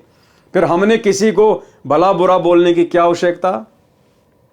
दूसरी शिक्षा यह है कि साधु संतों के साथ में अनर्गल मजाक भी नहीं करना चाहिए। मजाक तो करना ही नहीं चाहिए। भाई कोई अपनी भक्ति कर रहा है, जैसे भी कर रहा है, हमने मजाक नहीं करना चाहिए उनके साथ में, उनका मजाक नहीं उड़ाना चाहिए, उनके साथ में हटकेलियां नहीं करनी चाहिए, उनको हल्के में नहीं लेना चाहिए। तो श्री कृष्ण जी के बेटे प्रद्युम्न ने और उसके साथियों ने दुर्वासा ऋषि के साथ में मजाक किया, हल्के में लिया संतों को, भक्तों को, जिस कारण से पूरे यादव कुल का सर्वनाश हो गया। सरलार्थ, एक समय दुर्वासा ऋषि द्वारिका नगरी के पास वन में आकर ठहरा, धूणा अग्नि लगाकर तपस्या करने लगा। दुर्वासा ऋषि श्री कृष्ण जी के आध्यात्मिक गुरु थे। ऋषि संदीपनी जी श्री कृष्ण जी के अक्षर ज्ञान करवाने वाले शिक्षक यानी गुरु थे। श्री कृष्ण जी के 2 गुरु थे, एक संदीपनी और एक दुर्वासा जी। संदीपनी जी ने केवल उनको अक्षर ज्ञान करवाया, उनको पढ़ना लिखना सिखाया, और दूसरे दुर्वासा ऋषि, उन्होंने आध्यात्मिक ज्ञान दिया, भक्ति का मार्ग बताया। दुर्वासा जी की ख्याति चारों ओर द्वारिका नगरी में फैल गई कि ऐसे पहुंचे हुए ऋषि हैं, भूत भविष्य तथा वर्तमान की सब जानते हैं। द्वारिका के निवासी श्री कृष्ण से अधिक किसी भी ऋषि व देव को नहीं मानते थे। उनको अभिमान था कि हमारे साथ श्री कृष्ण हैं, कोई भी देव ऋषि व साधु हमारा कुछ नहीं बिगाड़ सकता। और यही अभिमान बरवाला कांड 2014 में सतलोक आश्रम मैनेजमेंट हरियाणा को ले डूबा, गुरुदेव के बेटा बेटी भाई बंधु रिश्तेदारों को ले डूबा। अहंकार में आ गए कि हमारे साथ तो गुरुजी हैं, हमारा भला कौन क्या बिगाड़ देगा। हमारे साथ तो लाखों की संगत है, कमांडो बन के मरने मारने के लिए तैयार हैं। हमारे पास तो संगत के दान का करोड़ों रुपया है, प्रशासन हमारा क्या बिगाड़ लेगा। और अपनी नादानी के चलते प्रशासन से पंगा ले लिया। भक्तों को बेचारों को गुरुजी का आदेश बता के काले कपड़े पहना के हाथों में लठ पत्थर पेट्रोल बम दे के खड़ा कर दिया मरने मारने के लिए।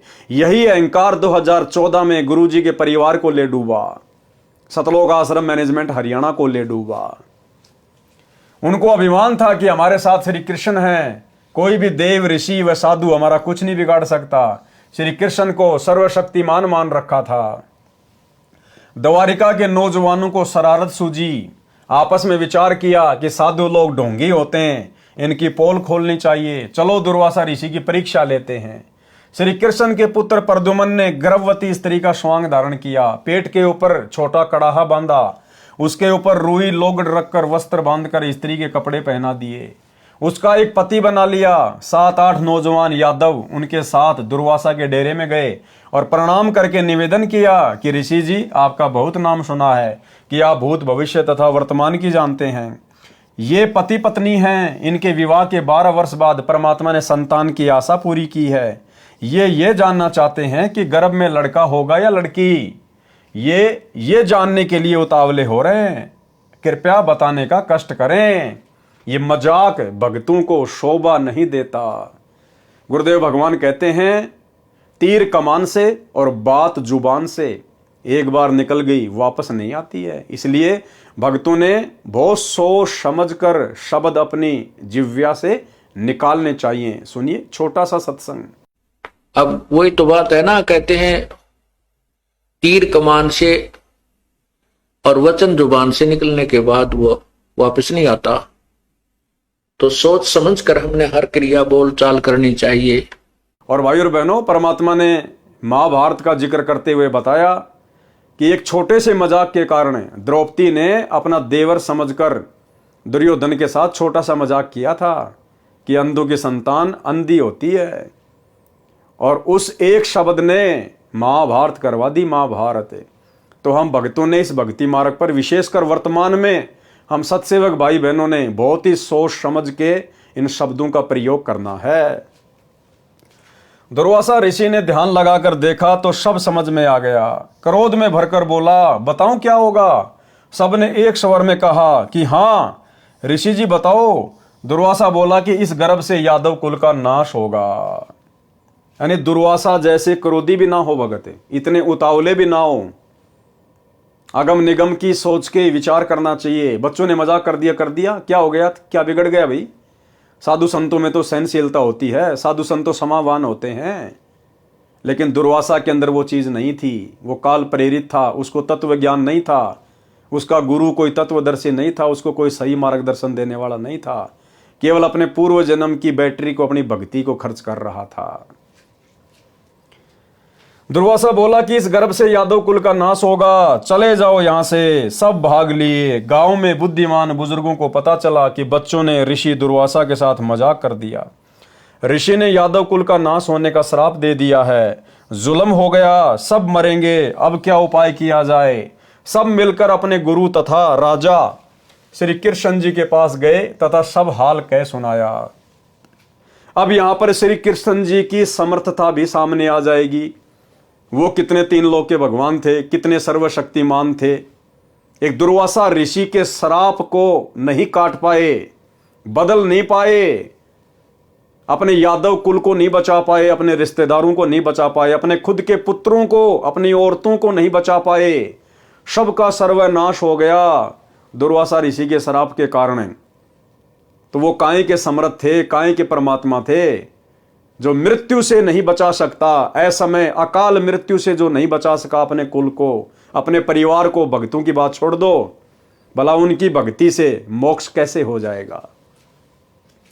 श्री कृष्ण जी से कहा कि इस कहर से आप ही बचा सकते हो। श्री कृष्ण जी ने कहा कि उन सब बच्चों को साथ लेकर ऋषि दुर्वासा के पास जाओ, इनसे क्षमा मंगवाओ, तुम भी बच्चों की ओर से क्षमा मांगो। सब मिलकर ऋषि दुर्वासा के पास गए तथा बच्चों से गलती की क्षमा याचना करवाई, स्वयं भी क्षमा याचना की। ऋषि दुर्वासा बोले कि वचन वापस नहीं हो सकता, क्योंकि भाई और बहनों ये जितने भी ऋषि हैं, वशिष्ठ हैं, विश्वामित्र है या फिर ये दुर्वासा है, ये ऋषि भी सक्षम नहीं है। जिस प्रकार किसी व्यक्ति के हाथ में बंदूक है और उसने बंदूक से गोली छोड़ दी, अब उसके बस की बात नहीं है वो गोली वापस उसकी बंदूक में आ जाए। ये अनहोनी तो केवल समर्थ कर सकता है, परमात्मा सतगुरु रामपाल जी भगवान कर सकता है, अन्य किसी के बस की बात नहीं है। तो ये साधु संत महात्मा केवल दुनिया का सत्यानाश कर सकते हैं, ये आबाद नहीं कर सकते। अगर दुनिया को साधु संतों के रूप में किसी ने आबाद किया है, कोई आशीर्वाद दिया है, तो इस कबीर भगवान ने दिया है, सतगुरु रामपाल जी परमात्मा ने। ऋषि दुर्वासा बोले कि वचन वापस नहीं हो सकता। सब वापस श्री कृष्ण जी के पास आए तथा कहा कि दुर्वासा के श्राप से बचने का उपाय बताओ। अब देखिए, दुनिया जिस श्री कृष्ण जी की भक्ति करती है, अब श्री कृष्ण जी उपाय भी ढंग का नहीं बता पाए। वो अंतर्यामी भी नहीं थे कि उनके द्वारा बताया गया उपाय यादव कुल का समाधान करेगा या उनका सत्यानाश करेगा। श्री कृष्ण जी ने बताया समाधान, और उस समाधान से सबका विनाश हो गया।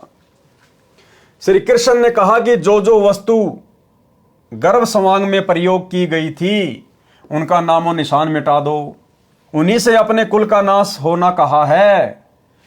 कपड़े रुई लोगड़ को जलाकर उसकी राख को प्रभास क्षेत्र में नदी में डाल दो। जो लोहे की कढ़ाई है उसे पत्थर पर घिसा घिसा कर चूरा बनाकर प्रभास क्षेत्र में दरिया में डाल दो। अब श्री कृष्ण जी ने क्या समाधान बताया, अब विचार करना होगा भाई और बहनों, आप और हमें। ये गुरुदेव भगवान आज हमें मिल गए, परमात्मा हमारी बुद्धि खोल दी मालिक ने, नहीं तो इन कथाओं का सार हम कभी समझ नहीं सकते थे। रात दिन पढ़ा करते थे, द्वापर से लोग इन कथाओं को पढ़ते आ रहे हैं, आज तक कोई नहीं समझ पाया, गुरुदेव ने आके समझाया।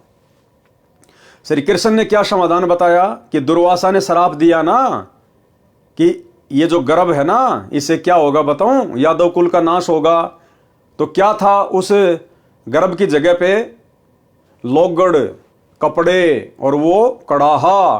तो श्री कृष्ण ने कहा कि ये कपड़े जला के इसकी राख को प्रभास क्षेत्र में यानी यमुना के किनारे वहां डाल दो, और ये जो लोहे का कड़ाहा है इसको घिस घिस के इसका चूरा यमुना जी में डाल दो, ना रहेगा बांस ना बजेगी बांसुरी। तो सब बड़े खुश हो गए कि भगवान ने तो तगड़ा समाधान बता दिया। समाधान नहीं, भगवान ने तुम्हारे सत्यानाश का रास्ता बता दिया। अब देखिए क्या होता फिर आगे, न रहेगा बांस न बजेगी बांसुरी। द्वारिका वासियों ने अपने गुरु श्री कृष्ण जी के आदेश का पालन किया। लोहे की कढ़ाई का एक कड़ा एक व्यक्ति को घिसाने के लिए दिया था, उसने कुछ घिसाया, पूरा नहीं घिसा, वैसे ही दरिया में फेंक दिया। घिसने से उस कड़े में चमक आ गई थी। एक मछली ने उसे खाने की वस्तु समझकर खा लिया। उस मछली को एक बालिया नाम के भील ने पकड़कर काटा तो कड़ा निकला, उसका लोहा पक्का था। बालिया ने उसे अपने तीर का आगे वाला हिस्सा विषाक्त यानी जहरीला बनवा लिया। कड़ाहे का जो लोहे का चूर्ण दरिया में डाला गया था, उसका तेज तीखे पत्तों वाला घास उग गया। पत्ते तलवार की तरह पहने थे। कपड़ों तथा रुई लोगड़ की राख का भी घास बन गया। कुछ वर्षों के बाद दुर्वासा के श्राप के कारण द्वारिका में अनहोनी घटनाएं होने लगी।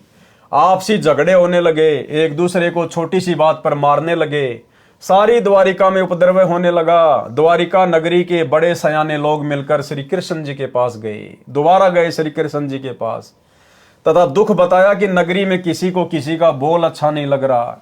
बिना बात के मरने मारने को तैयार हो जाते हैं। छोटे बड़े की शर्म नहीं रही है, क्या कारण है तथा यह कैसे शांत होगा। श्री कृष्ण जी ने बताया कि श्री दुर्वासा के श्राप के कारण यह हो रहा है। फिर समाधान क्या बताया, अरे दुर्वासा के श्राप का समाधान ही तो आपने बताया था उनको पहले, सालों पहले। अब कह रहे हो कि श्री दुर्वासा ऋषि के श्राप के कारण ये हो रहा है। फिर आपके समाधान ने भला क्या हल निकाला, इसका समाधान सुनो। फिर से समाधान बता रहे श्री कृष्ण जी। पहले वाला समाधान तो पूरा हुआ नहीं, फेल हो गया। दूसरा समाधान बता रहे हैं कि नगरी के सभी छोटे नवजात लड़के सहित यादव प्रभास क्षेत्र में उसी स्थान पर नदी में स्नान करो जिस स्थान पर कढ़ाई का चूर्ण डाला था। यानी यादवों को मरने मारने के लिए भेज रहा श्री कृष्ण। और यादव समझ रहे हैं कि इससे हमारा समाधान होगा। ये काल प्रेरणा भाई और बहनों, ये 3 लोक के भगवान भी काल की रेंज से बाहर नहीं है। श्राप से बचने के लिए द्वारिका नगरी के सब बालक, नौजवान तथा वृद्ध स्नान करने गए। श्री कृष्ण जी के कहने से स्नान करके बाहर निकलकर एक दूसरे से गाली गलौज करने लगे और उस कढ़ाई के चूरे से उत्पन्न घास को उखाड़कर एक दूसरे को मारने लगे। तलवार की तरह घास से सिर कटकर दूर गिरने लगे। कुछ व्यक्ति बचे थे, अन्य सब के सब लड़कर मर गए। उन बचे हुओं को ज्योति निरंजन काल ने स्वयं श्री कृष्ण जी में प्रवेश करके उस घास से मार डाला। अकेला श्री कृष्ण बचा था। अब श्री कृष्ण जी ने खुद की मौत का सामान खुद ही तैयार करवाया कि उस कढ़ाई को जमुना जी में घसो। एक आलसी व्यक्ति को दे दिया, लास्ट में उसने वो कढ़ाई से कैसे फेंक दिया।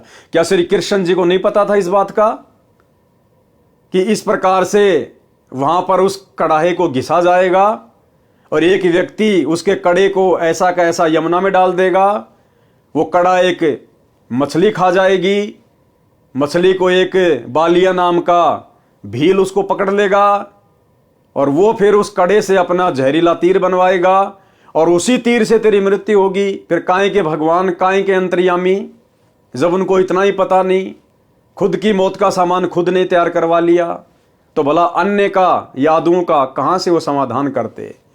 और आज उनके चले जाने के बाद दुनिया उनके मंदिर बना बना के तालियां पीट रही हैं, घंटियां बजा रही है, भंडारे कर रही है। आज क्या मिल जाएगा भाई, जब वो रहते सहते अपने खानदान को, अपनी औरतों को, अपने लड़कों को, अपने रिश्तेदारों को मरने से नहीं बचा पाए, एक शराब से नहीं बचा पाए, तो आज उनके चले जाने के बाद भला आज उनकी भक्ति करने से, मंदिर बनाने से, मूर्ति बनाने से, उनकी जन्माष्टमी मनाने से आज क्या लाभ होगा। 0/0। दुनिया अंधकार में जी रही है बिना सतगुरु के तत्व ज्ञान के। एक वृक्ष के नीचे जाकर लेट गया श्री कृष्ण जी। एक पैर को दूसरे पैर के घुटने पर रखकर लेट गया। दाएं पैर के पंजे में पद्म जन्म से लगा था जो चमक रहा था। जिस बालिया नाम के भील यानी शिकारी ने मछली से निकले कढ़ाई के कड़े का विष लगाकर तीर बनवाया था, वह शिकारी उसी तीर को लेकर उसी स्थान पर शिकार की तलाश में आया जिस वृक्ष के नीचे श्री कृष्ण लेटे थे। वृक्ष की छोटी छोटी टहनियां चारों ओर नीचे पृथ्वी को छू रही थी, लटक रही थी। उन झुरमटों में से श्री कृष्ण के पैर का पद्म ऐसा लग रहा था जैसे किसी हिरण की आंख चमक रही हो। शिकारी बालिया ने आव देखा न ताव, उस चमक पर तीर दे मारा। तीर निशाने पर लगा। पैर के तलवे में विषाक्त तीर लगने से श्री कृष्ण जी की चीख निकली। बालिया समझ गया कि किसी व्यक्ति को तीर लगा है। निकट जाकर देखा तो कोई राजा है। पूछने पर पता चला कि श्री कृष्ण है। अपनी गलती की क्षमा याचना करने लगा और कहा कि हे भगवान, धोखे से तीर लग गया। मैंने आपके पैर के पद्म की चमक मृग की आंख जैसी लगी, क्षमा करो। श्री कृष्ण ने कहा कि बालिया, तेरा कोई दोष नहीं है, होनी प्रबल होती है। मैंने तेरा बदला चुकाया है। त्रेता युग में तू किष्किंधा का राजा सुग्रीव का भाई बाली था। मैं अयोध्या में रामचंद्र नाम से राजा दशरथ के घर पर जन्मा था। उस समय मैंने तेरे को वृक्ष की ओट लेकर धोखा करके लड़ाई में मारा था। अब तू मेरा एक काम कर। अब बताओ भाई और बहनों, अपने कर्मों को ये भगवान नहीं काट पाए। त्रेता में श्री रामचंद्र जी अर्थात श्री विष्णु भगवान ने धोखे से पेड़ की ओट लेकर बाली को मारा। उसका बदला श्री कृष्ण रूप में द्वापर में देना पड़ा, अर्थात अपना वो किया हुआ कर्म भोगना पड़ा। जब ये भगवान अपना कर्म नहीं काट सकते तो इनकी भक्ति करने से आप और हमारे कर्म, आप और हमारे पाप कैसे कट जाएंगे। कॉमन सेंस की बात है।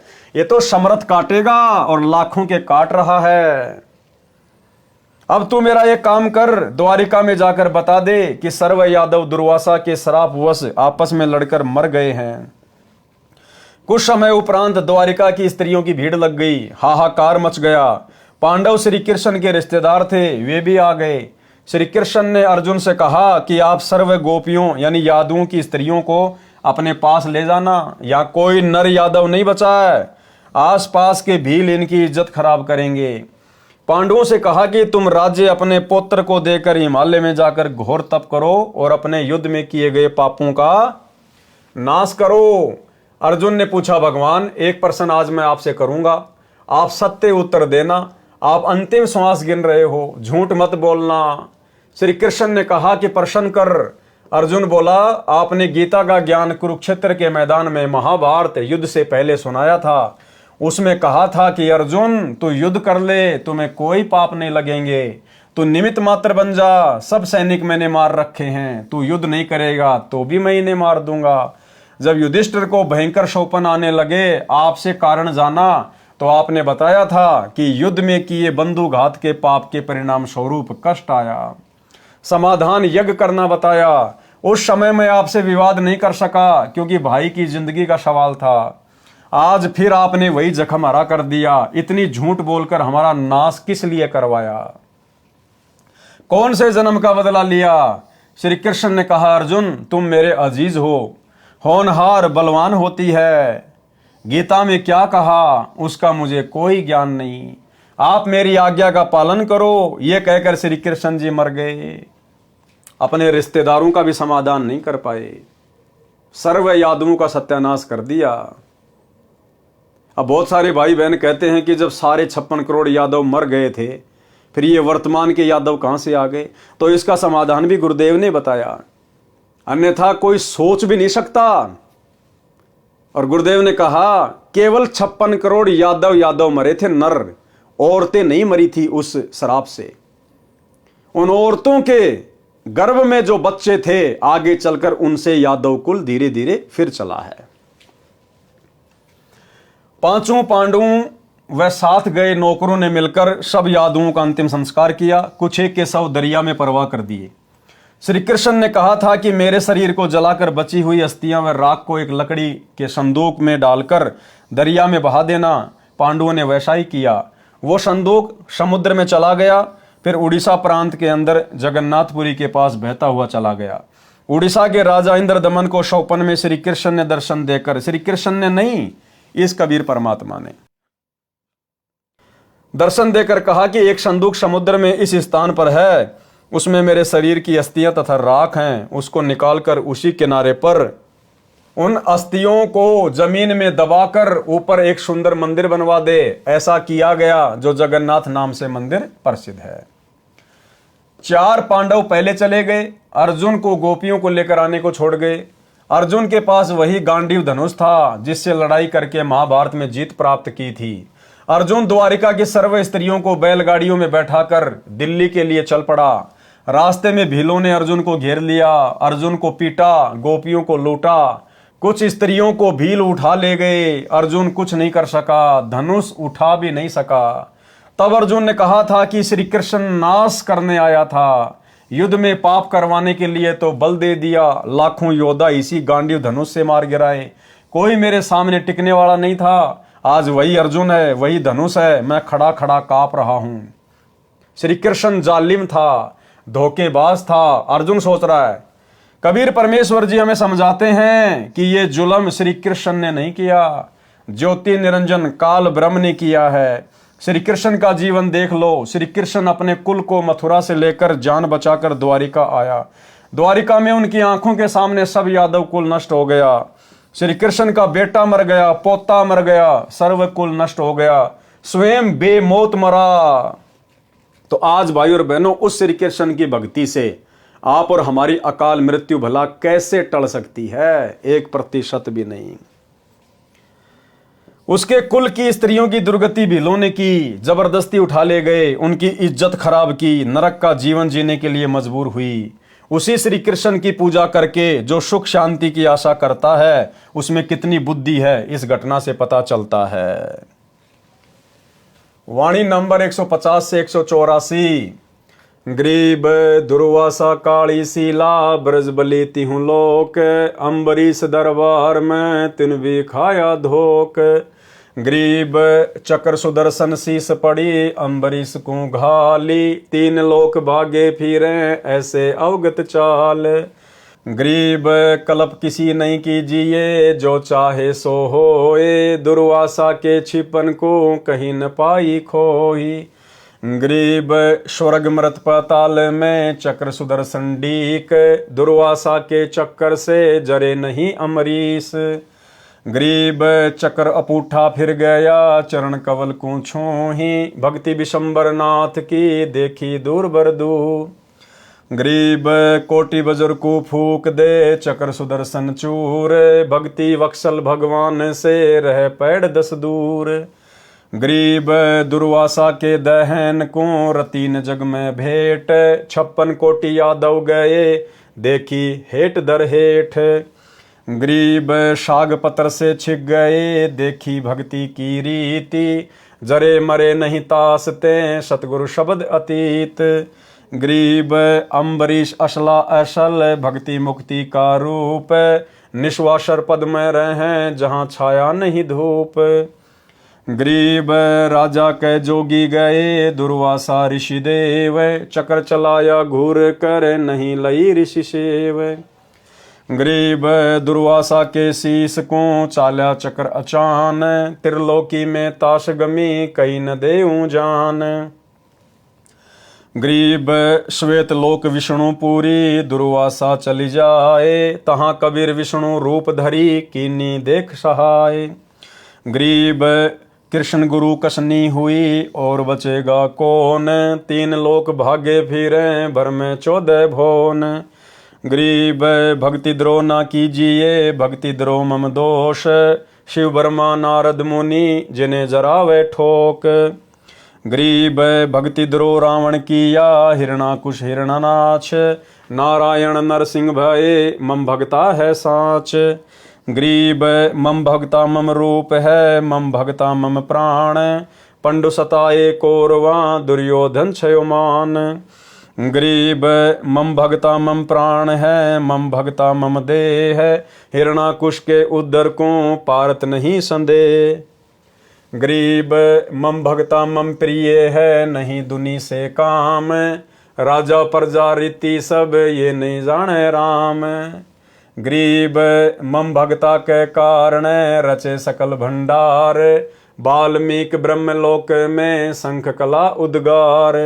गरीब रावण बाली भी हंडिया मम द्रोही मम जार, सीता सती कलंक क्या पदम 18 भार। गरीब मम द्रोही से ना बचूं छल बलो हनु प्राण, 52 हो बलि कह गए रया दोहूं का मान। गरीब मम दोई मम साल है मेरे जन का दूत, कोटि जुगन काटोती से करूं जंगल का भूत। यहाँ परमात्मा ने अखंड पाठ की वाणियों में अपने मुख कमल से कहा है, गरीब मम द्रोही मम साला है। गरीब मम द्रोही मम साला है मेरे जन का दूत, कोटि जुगन काटोती से करूं जंगल का भूत। गरीब खान पान पावे नहीं जल तिरशाबो अंत, बस्ती में बिचरे नहीं सूल फील गजदंत। गरीब मम द्रोही मम साला है मारो रज रज बीन, भवन सकल अरुलोक सब करो प्राण तिक्षीण। गरीब अर्धमुखी गर्भवास में हरदम बारंबार, जूनी भूत पिशाच की जब लग सृष्टि संहार। गरीब गर्भ जूनी में त्रास दूं जब लग धरणी आकाश, मारो तुस तुस बिन करी नहीं मिटे गर्भवास। गरीब प्राण निक दूं तास के 86 सृष्टि संजोग, संत 57 कल्प युग तासिर दीर्घ रोग। गरीब विष्णु ब्रह्मा शिव सुनो और शनकादिक चारी, 88 सहस जलेब में यामति मूड गंवारी। गरीब चक्र चले दुर्वासा परी, मैं बख्शो नहीं तो ही मम द्रोही तू दूसरा चरण कवल ऋषि जोही। गरीब दुर्वासा बोले तहाँ सुनो भक्ति के ईश, सुरग शातल लोक सब तुम पूर्ण जगदीश। गरीब तुमरे दर छूटे नहीं चक्र सुदर्शन चोट, कहाँ खंदाओ ईस जी बचो कौन सी ओट। गरीब अम्बरीश दरबार में जाओ निरसंदेह, काल घटा पूठी पड़े मम द्रोही मुखे। गरीब दुर्वासा मृत्यु लोक को तुम जाओ तत्काल, ज्ञान ध्यान शास्त्रार्थ तजो बाद विद्या जंजाल।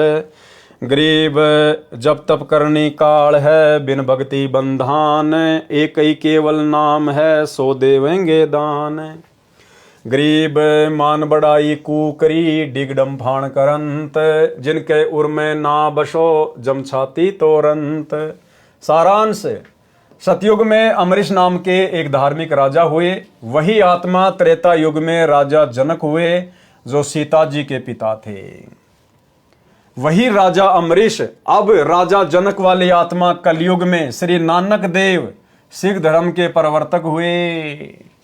और भाई साहब, वो नानक जी अभी तक पार नहीं हो पाए, क्योंकि पार होने का समय तो भाई और बहनों कलयुग की बिचली पीढ़ी है।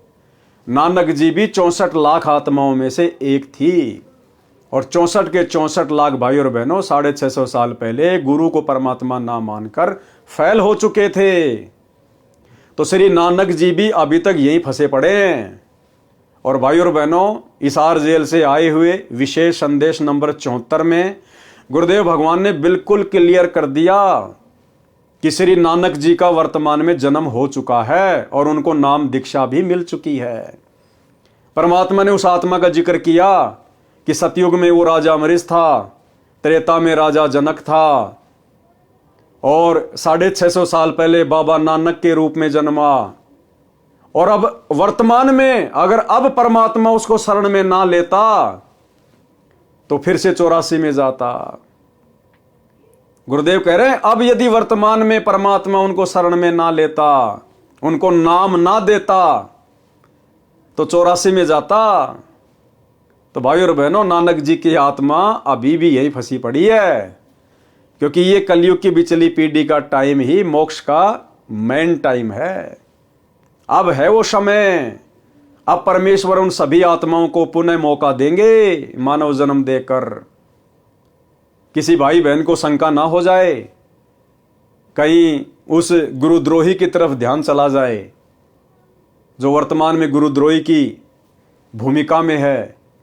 संजय दिल्ली वाला पूर्णतया अपने आप को ही परमात्मा मान चुका है, तत्वदर्शी संत मान चुका है कि मैं नानक जी की आत्मा हूं।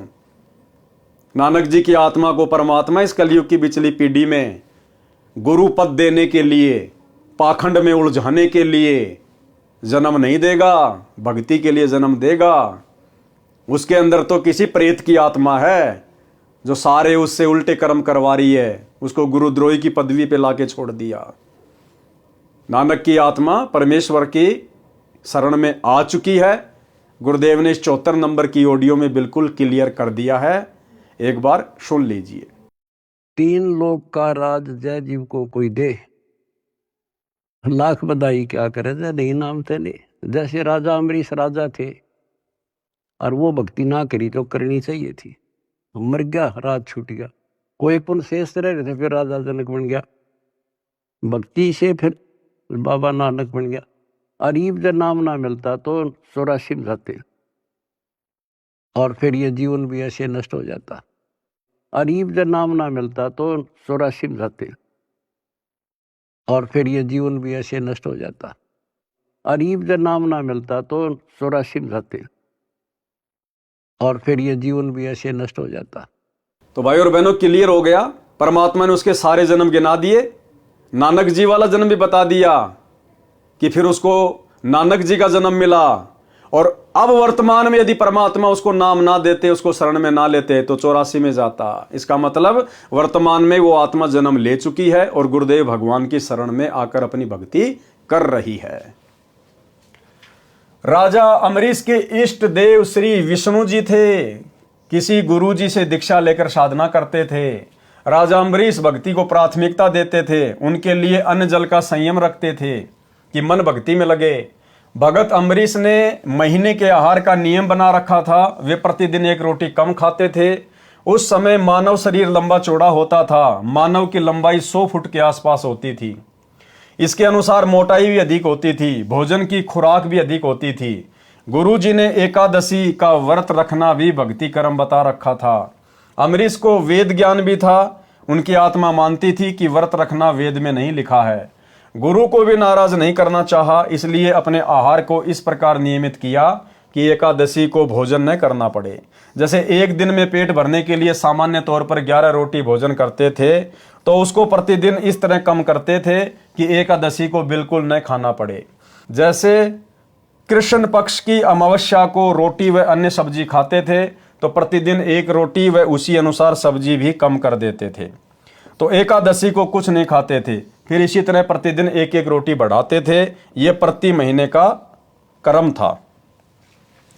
एक बार एकादशी को ऋषि दुर्वासा जी राजा अम्बरीश के दरबार में आए। राजा ने ऋषि जी का आदर सत्कार किया, भोजन के लिए निवेदन किया। ऋषि दुर्वासा ने कहा कि भोजन तैयार करवाओ, तब तक मैं दरिया पर स्नान करके आता हूँ। ऋषि जी को लौटने में देरी हो गई। राजा अम्बरीश के गुरुजी ने राजा को व्रत समापन करने को कहा। अम्बरीश ने विचार किया कि ऋषि दुर्वासा के आने पर ही जल आचमन करूंगा, परंतु ऋषि नहीं आए। गुरुजी ने एकादशी समाप्त होने से पहले जल का आचमन अम्बरीश को करवा दिया। ऋषि दुर्वासा लौटे तो अम्बरीश से कहा कि आप भी हमारे साथ बैठकर खाना खाओ। अम्बरीश ने सब बात बताई कि आज मेरा एकादशी का व्रत था। एकादशी आज के दिन 11 बजे समाप्त हो गई है। इससे पहले एकादशी के व्रत को समापन करना अनिवार्य था। मैंने जो खाना था खा लिया, अब आज कुछ नहीं खाना है। ऋषि दुर्वासा तो क्रोध से भरे रहते थे। अम्बरीश से कहा कि तेरे घर पर ऋषि आए हैं, तूने ऋषियों से पहले भोजन करके हमारा अपमान किया है। यह कहकर ऋषि ने राजा को उपदेश दिया कि यह कर्मकांड वेद विरुद्ध है, इसे नहीं करना चाहिए, व्यर्थ है। राजा ने कहा जो आपकी आज्ञा। ऋषि दुर्वासा बिना आहार किए ही चला गया। अगली बार भी दुर्वासा जानबूझकर बकवाद करने के लिए एकादशी को आया। राजा ने उसी तरह एकादशी का व्रत समापन किया। ऋषि जानबूझकर उस दिन और देर से स्नान करके आए। खाने के समय राजा के साथ बैठकर भोजन करने का आदेश दिया। राजा ने वही व्यवस्था बताई कि मैंने एकादशी के व्रत का समय पर उद्यापन करना था, आज भोजन नहीं खा सकता, क्षमा करो, आप भोग लगाओ और हमें कृतार्थ करो। ये उत्तर राजा का सुनकर ऋषि दुर्वासा आग बबूला होकर बोला, मैंने तुझे एकादशी का व्रत न करने को कहा था, आपने मेरा अपमान किया है। राजा ने कहा कि ऋषि जी, मैं व्रत नहीं रखता, ये तो अंजल का संयम बनाकर साधना करता हूं। परंतु ऋषि दुर्वासा ने सुदर्शन चक्र को आदेश दिया कि राजा का सिर काट दे। सुदर्शन चक्र तुरंत सक्रिय हुआ, आग की लपटें निकलने लगी। सुदर्शन चक्र ने भयंकर रूप धारण किया और राजा अम्बरीश की ओर चल पड़ा, जो वहां से 10 कदम 50-60 फुट की दूरी पर जमीन पर आसन लगाए बैठा था। राजा के चरण छूकर सुदर्शन चक्र वापस दुर्वासा ऋषि की ओर मुड़ा और ऋषि के शांत करने पर भी शांत नहीं हुआ, तो ऋषि को समझते देर न लगी कि चक्र तेरे को भस्म करेगा। भाई और बहनों, यही दुर्वासा वाली गलतियां ये सतलोक आश्रम मैनेजमेंट हरियाणा गुरुजी का परिवार, ये कोऑर्डिनेटर लोग बरवाला कांड 2014 से लगातार सात संगतियों में सत्सेवकों के साथ में कर रहे हैं। भाई हम अपनी सात संगतियां रख रहे हैं, हम भगत भाई बहन मिलकर अपने गुरु को इष्ट मानकर भोग लगा रहे हैं, हम भाई बहन मिलकर शंका समाधान करते हैं, गुरु के ज्ञान पे चर्चा करते हैं, गुरु की महिमा करते हैं, भंडारा करते हैं। ये लोग जबरदस्ती जानबूझकर बकवाद करने के लिए दुर्वासा ऋषि की तरह काल प्रेरणा से सात संगत वाले भाई बहनों के साथ में मार पिटाई करते हैं, लड़ाई झगड़ा करते हैं। एक बार नहीं, 2 बार नहीं, अनेकों बार इन्होंने जानबूझकर बकवादे की है। भाई और बहनों, भक्ति विधान तो वही है। अब आने वाले समय में भी इन लोगों के साथ में वही बनेगी जो दुर्वासा ऋषि के साथ बनी, जानबूझकर बकवाद करने वालों के साथ बनी। हम कोई गुरुजी के परिवार के घर में जाके साथ संगतियां नहीं करते, हम इनके आश्रमों में जाके साथ संगतियां नहीं करते, हम इन आश्रम वालों को बुलाते भी नहीं, लेकिन जबरदस्ती काल प्रेरणा से ये लोग साथ संगति में व्यवधान डालने के लिए दुर्वासा की तरह आ टपकते हैं। तो भाई और बहनों, ये जानबूझकर बकवाद करते हैं और आने वाले समय में भक्ति विधान अनुसार इनके साथ में वही बनेगी जो दुर्वासा के साथ में बनी। क्या कहा परमात्मा ने आगे? तो ऋषि को समझते देर न लगी कि चक्कर तेरे को भस्म करेगा। अपने प्राणों की रक्षा के लिए पहले अपने इष्ट देव श्री शिव जी के पास गए, सब बात बताई तथा रक्षा की प्रार्थना की। श्री शिव जी से भी सुदर्शन चक्र शांत नहीं हुआ, तो ऋषि से कहा कि भाग भाग, हमें भी मरवाएगा। ऋषि दुर्वासा श्री ब्रह्मा जी के पास गया, वहां से भी भगा दिया और बताया कि विष्णु के पास जा, अम्बरीश विष्णु का भगत है। दुर्वासा को भी पता था, इसलिए वहां नहीं जाना चाहता था, परंतु मरता क्या न करता वाली बात सामने थी। ऋषि दुर्वासा सिद्धि से उड़े जा रहा था श्री विष्णु के रूप में। अब देखो वहां कौन बैठे थे श्री विष्णु के रूप में? श्री विष्णु के रूप में परमात्मा पूर्ण ब्रह्म, कौन? सतगुरु रामपाल जी भगवान, ये कबीर देव 33 करोड़ देवताओं की सभा लगाए हुए थे। परमात्मा को सब पता था कि दुर्वासा विष्णु के पास जाएगा, इसलिए विष्णु के सभा स्थल से 10 योजन दूर, एक योजन में 4 कोस होती हैं, एक कोस में 3 किलोमीटर यानी 120 किलोमीटर दूर लीला करने के लिए सभा लगाए हुए थे। परमात्मा भगत की महिमा बनाते हैं। ऋषि दुर्वासा कभी पीछे मुड़कर सुदर्शन चक्कर की ओर देख रहा था कि कितना दूर पीछे है, तो कभी आगे को देखकर उड़ा जा रहा था। जैसे भगवान शंकर भस्मासुर को देख देख कर आगे की ओर भगा जा रहा था। परमात्मा के दरबार में पृथ्वी पर चलकर दौड़कर गया। तब परमात्मा ने पूछा कि ऋषि जी कैसे स्पीड खींच रखी है, यह सुदर्शन चक्कर तेरे पीछे पीछे किस कारण से लगा है? भाई और बहनों, सुकर्मी पतिव्रता के अंग की वाणी। और फिर परमात्मा ने समाधान बताया उसको कि भैया मेरे भगत के साथ में अगर बकवाद करोगे तो तुम्हारा यही असर होगा, और वापस जाओ, मेरे भगत से समायाचना करो, उसके पैर पकड़ो, नाक रगड़ो, तब तुम्हें इस कर्म दंड से माफी मिलेगी, नहीं तो तेरा सुदर्शन चक्कर गर्दन उतारेगा तेरी। अब वो मरता क्या ना करता, अब उसको विश्वास भी नहीं हो रहा था कि भगवान मैं भी आपका पुजारी, अम्बरीश भी आपका पुजारी, फिर ये सुदर्शन चक्कर अम्बरीश ही कैसे शांत करेगा यदि आप नहीं कर रहे तो।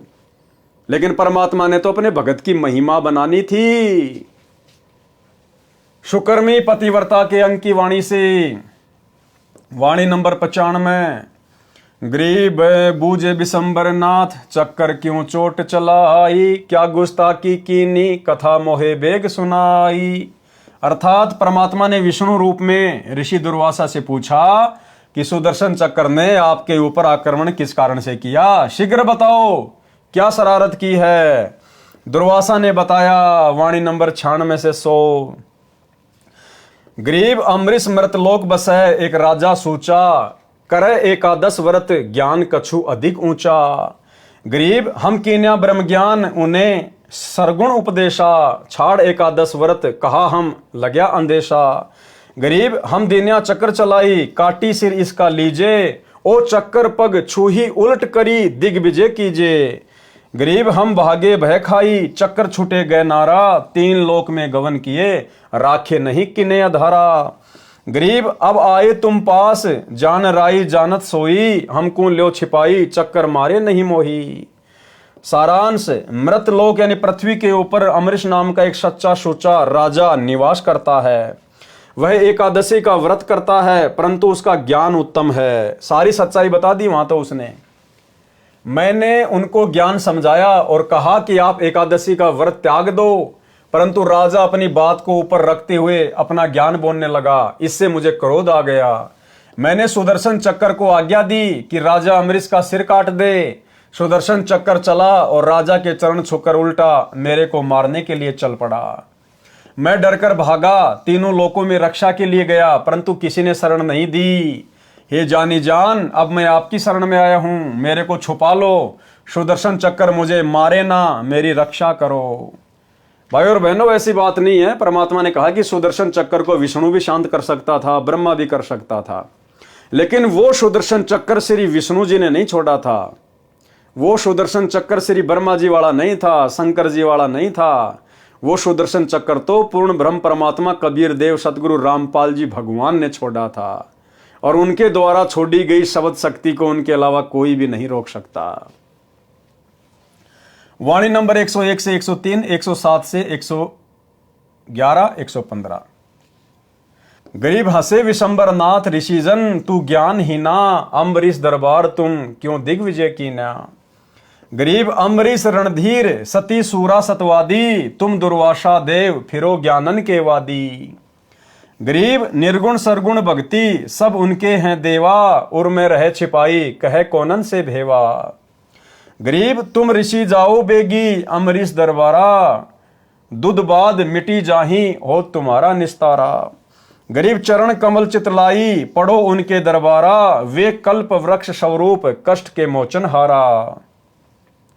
गरीब जब ऋषि चले विचारी चूक हमरी ही निकशी, चक्र सुदर्शन गैल जान अमरीश ही बख्शी। गरीब बोले राजा बैन सुनो दुर्वासा देवा, ना कछु हमरे दोष तुम्हारा तुमको लेवा। गरीब राजा दो आशीष पीठ पर हाथ लगाओ, चक्र सुदर्शन पकड़ी धरो मेरे मस्तक लाओ। गरीब अम्बरीश को चक्कर पकड़ी शीतल चक्कर कीन्या, जब ऋषि दई आशीष सही राजा पर बीना। पारक के अंग से वाणी। गरीब दुर्वासा काली सीला बजरबली तिहु लोक, अम्बरीश दरबार में तिन भी खाया धोक। गरीब चक्र सुदर्शन शीस परी अम्बरीश को घाल, तीन लोक भागे फिरे ऐसी अवगत चाल। गरीब कल्प किसी नहीं कीजिए जो चाहे सो होए, दुर्वासा के छिपन को कहीं न पाई खोई।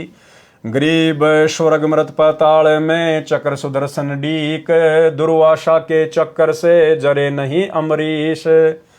गरीब चक्र अपूठा फिर गया चरण कवल को छूही, भक्ति विशंबर नाथ की देखी दूबर दू। गरीब कोटि बजर को फूक दे चक्र सुदर्शन चूर, भक्ति बच्छल भगवान से रहे पैड़ 10 दूर। गरीब श्वेत लोक विष्णु पूरी दुर्वासा चली जाए, तहां कबीर विष्णु रूपधारी कीनी देख सहाय। गरीब दुर्वासा बोले तहां सुनो भक्ति के ईश, स्वर्ग ऋषातल लोक सब तुम पूर्ण जगदीश। गरीब तुमरे दर छूटे नहीं चक्र सुदर्शन चोट, कहाँ खंदाओ ईश जी बचो कौन की ओट। गरीब अम्बरीश दरबार में जाओ निसंदेह, काल घटा पूठी पड़े ममद्रोही मुखे। गरीब दुर्वासा मृत्यु लोक को तुम जाओ तत्काल, ज्ञान ध्यान शास्त्रार्थ तजो बाद विद्या जंजाल। गरीब जब तब करनी काल है बिन भक्ति बंदान, एक ही केवल नाम है सो देवेंगे दान। गरीब मान बड़ाई कूकरी डिम डफान करंत, जिनके उर में ना बैसो जम छाती तोरंत। गरीब दुर्वासा अमरीश कह गए ज्ञान गुण डार, चरण कवल शिक्षा लई तुम ईश्वर प्राण उधार। गरीब बख्शो प्राण दया करो पीठ लगाओ हाथ, उर मेरे में ठंडी होए शीतल कीजे गात। गरीब अम्बरीश में के तहाँ बीन से बदन खुलास, तुम ऋषि मेरे प्राण हो मैं हूँ तुमरा दास। गरीब चक्र सुदर्शन शीस धरी दीजो भक्ति की आन, मैं चेरा चरणा रहूं बख्शो मेरे प्राण। गरीब चक्र सुदर्शन पकड़ कर अम्बरीश बैठाए, दुर्वासा पर मेहर करी चलो भक्ति के भाई। अचला के अंग से वाणी। वाणी नंबर 130 से 134। गरीब दुर्वासा कैसे बचे अम्बरीश के चोर, परमेश्वर बिच कर परे चक्र सुदर्शन जोर। गरीब जोरा देखा चक्कर का जब उठे जगदीश, खंड खंड करी नाखी है तोर बगावे शीस। गरीब भक्ति द्रोह काहे किया रेसठ मूड गंवार, चरण कमल तुम धोपी वो अम्बरीश दरबार। गरीब दुर्वासा पूठे फिरे जाया किया प्रणाम, अम्बरीश स्थिर किए चरण कमल का ध्यान। गरीब जय जय जय अम्बरीश तुम जय जय जय भक्ति विशेष, तीन लोक की मांड में रखी हमारी टेक। शुकर्मी पतिव्रता के अंग का सारांश। दुर्वासा के ये वचन सुनकर परमात्मा जी हंसने लगे और बोले कि ऋषि तू ज्ञानहीन है, अम्बरीश के दरबार में झगड़ा क्यों किया। इसी प्रकार आने वाले समय में परमात्मा इनको धमकाएंगे, आश्रम वालों को, कोऑर्डिनेटरों को, अपने बेटा बेटियों को, भाई को, कि नालायकों वो अपनी भक्ति कर रहे थे। अरे वो अपनी कर रहे थे, तुम अपनी कर रहे थे, वो तुम्हारे घर पे आके थोड़ी कर रहे थे, आश्रमों में थोड़ी कर रहे थे। जैसा उन्होंने मेरी भक्ति को समझा वो कर रहे थे। तुमने वहां जाकर व्यर्थ में वाद विवाद क्यों किया, लड़ाई झगड़ा क्यों पैदा किया। तो भाइयों और बहनों, अंत में इनको माफी मांगनी पड़ेगी। लेकिन ये कलयुग की बिचली पीढ़ी है भाइयों और बहनों, वर्तमान में परमात्मा के नहीं भक्तों की महिमा नहीं बनाएंगे, वर्तमान में तो गुरुदेव भगवान की ही महिमा बनेगी। और इन मूर्खों ने अपने गुरुदेव से नाक रगड़ रगड़ के अंत में माफी मांगनी पड़ेगी। सतलोक आश्रम मैनेजमेंट वालों ने, गुरुदेव के कलयुगी परिवार वालों ने। दुर्वासा के ये वचन सुनकर परमात्मा जी हंसने लगे और बोले कि ऋषि, तू ज्ञानहीन है, अम्बरीश के दरबार में झगड़ा क्यों किया? अम्बरीश राजा तो पूर्ण रूप से मेरे में समर्पित है। जिस प्रकार सत्सेवक भाई बहन अपने गुरुजी में समर्पित होकर साथ संगतियां रखते हैं, सत्य वक्ता हैं, यानी ज्ञान आधार से चर्चा करते हैं। हे दुर्वासा, तुम तो ज्ञान के वाद विवाद करने वाले महिमा के भूखे फिर रहे हो। अम्बरीश को निर्गुण तथा सरगुण दोनों प्रकार की साधना का ज्ञान है। हे ऋषि देव, वे उस सर्व ज्ञान को अपने हृदय में छिपाए हुए हैं। कोई जानना चाहता नहीं तो किसको भेद बताएं? हे ऋषि, तुम शीघ्र अम्बरीश के दरबार में जाओ, तुम्हारा सब अज्ञान अंधेरा समाप्त होगा, तुम्हारा कल्याण हो जाएगा। हे ऋषि दुर्वासा, तुम अम्बरीश के दरबार में जाकर उनके चरणों में गिरो, वे संकट के मोचन करने वाले हैं। अचला के अंक की वाणी का सारांश। ठीक इसी प्रकार भाइयों और बहनों, एक सत्संग में गुरुदेव ने स्पष्ट कर दिया अपनी संगत के लिए भी कि जैसे तुम आपस में झगड़ा करते हो और भले तुम दोनों भगत हैं, भले दो भगत हैं और आपस में झगड़ा कर रहे हैं, दोनों ने नाम भी ले रखा है, और एक भगत बेचारा कुछ नहीं कहता और एक जबरदस्ती उसको परेशान करता है। जैसे हम सत्सेवक भाई बहन कुछ नहीं करते और ये मैनेजमेंट वाले जबरदस्ती हमारे को दुखी करते हैं, परेशान करते हैं। तो परमात्मा ने बताया, जो भगत बेचारा शांत है, कुछ नहीं करता, ज्ञान आधार से भक्ति कर रहा है, उसकी तो परमात्मा रक्षा करेगा, और जो जबरदस्ती बकवाद करता है उसका परमात्मा बक्कल उतारेगा, दुर्वासा ऋषि की तरह। ये छोटा सा सत्संग है, सुन लीजिए गुरुदेव के मुख कमल से। इसमें एक बहुत बड़ा नियम है प्रभु का कि सबसे ज्यादा हमें अधीन रहना होगा। आप दो भक्त हैं, दोनों ने उपदेश ले रखा है, और तुम आपस में झगड़ा करते हो और एक भक्त कुछ नहीं कहता, दूसरा उसको नाजायज परेशान करने की चेष्टा करता है, तो परमात्मा उस जो भक्त की रक्षा करेगा। और वो भी बेशक भक्त है, जो बेमतलब बकवाद करके दूसरे को तंग कर रहा है भक्त को, तो उसको हानि पहुंचाएगा, जबकि दोनों भक्त ही है। तो भाइयों और बहनों, ठीक आने वाले समय में गुरुदेव के कलयुगी परिवार के साथ, सतलोक आश्रम मैनेजमेंट हरियाणा के साथ ऋषि दुर्वासा जैसी बनेगी, क्योंकि इन्होंने तो इस कलयुग की बिचली पीढ़ी में पूर्ण सतगुरु से उपदेश लेकर, तत्व ज्ञान लेकर दुर्वासा से भी बड़ी गलतियां कर डाली, दुर्वासा से भी बड़ी गलतियां। अरे दुर्वासा को तो तत्व ज्ञान नहीं था, उसको तो निर्गुण सरगुण भक्ति का ज्ञान नहीं था।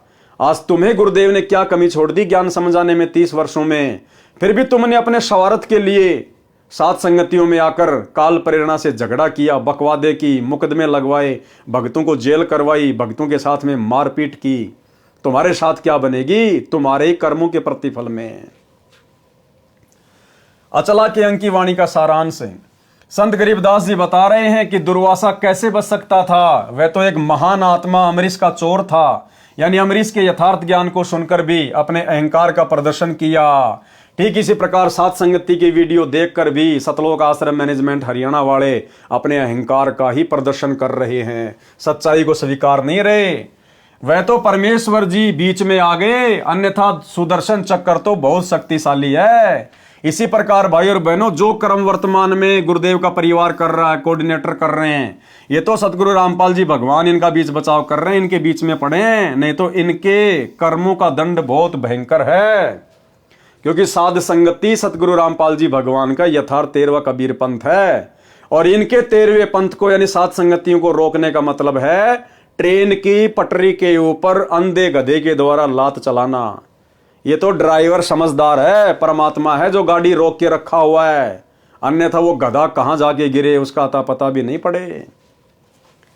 परमेश्वर जी ने सुदर्शन चक्र की उग्रता देखी, तब अपना आसन छोड़कर दुर्वासा की रक्षा के लिए उठे। विचार किया कि यदि बचाव नहीं किया तो ऋषि के टुकड़े टुकड़े करके मार डालेगा। हे मूर्ख गंवार ऋषि दुर्वासा, हे मूर्ख गंवार सतलोक आश्रम मैनेजमेंट हरियाणा वालों, तुमने भगत अम्बरीश के साथ द्रोह क्यों किया? तुमने सात संगत वाले सतसेवकों के साथ में झगड़ा क्यों किया? तुम अम्बरीश के दरबार में जाओ और चरण धोकर पीओ। पारक के अंक की वाणी का सारांश। दुर्वासा ऋषि ने भगवान से कहा कि आप तीनों लोकों के स्वामी हो, आप पूर्ण जगदीश हो, आप भक्तों के भगवान हो। आपके द्वार पर मेरी रक्षा नहीं हुई तो कहां होगी? आप अपने से दूर कहां भेज रहे हो प्रभु जी? सुदर्शन की मार से आपके बिना किसकी शरण में बचाव होगा? परमात्मा ने ऋषि दुर्वासा से कहा कि तुम अम्बरीश के दरबार में निसंकोच जाओ, डरो मत। मेरे भगत के द्रोही का मुंह तो काला होता ही है। उस भगत द्रोही के मुख में राख यानी कालिक पड़ती है, यानी उसकी तो दुर्गति होती है।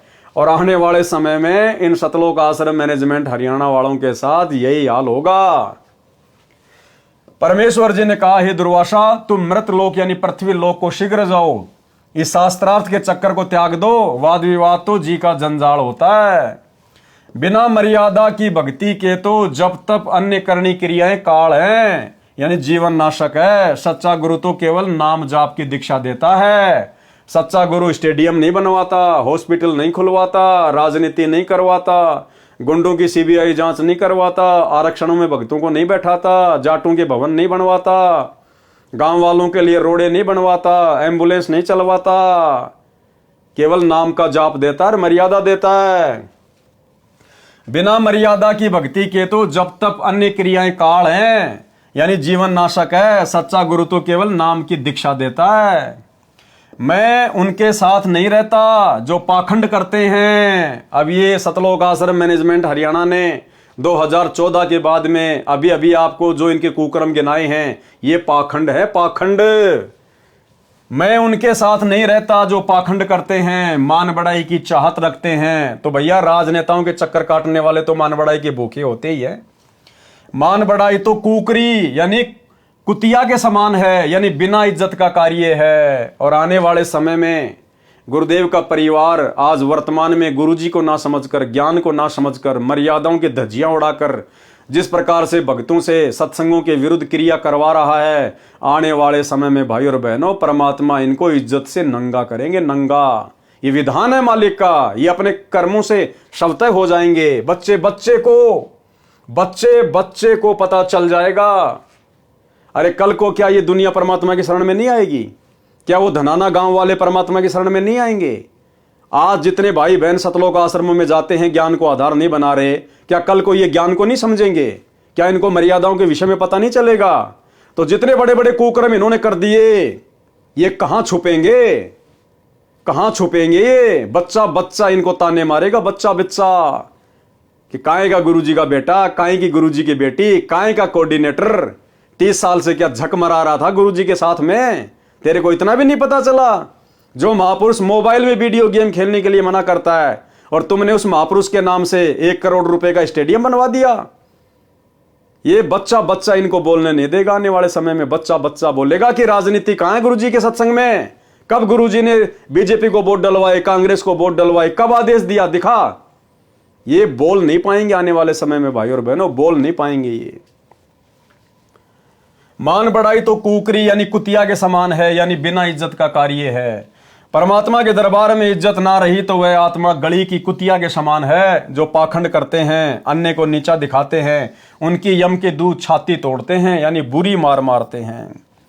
दुर्वासा ऋषि लौटकर राजा अम्बरीश के दरबार यानी राजभवन में गया। मरता क्या न करता, अपने ज्ञान को त्याग कर अपनी गलती मानकर कहा कि आप तो मेरे ईश्वर हो, मेरे प्राण आधार हो, दया करो, मेरे प्राणों की रक्षा करो, मेरी पीठ पर कृपया भरा हाथ रखो ताकि मेरा दिल शांत हो, कलेजे को ठंडक पड़े, मेरा भय समाप्त हो।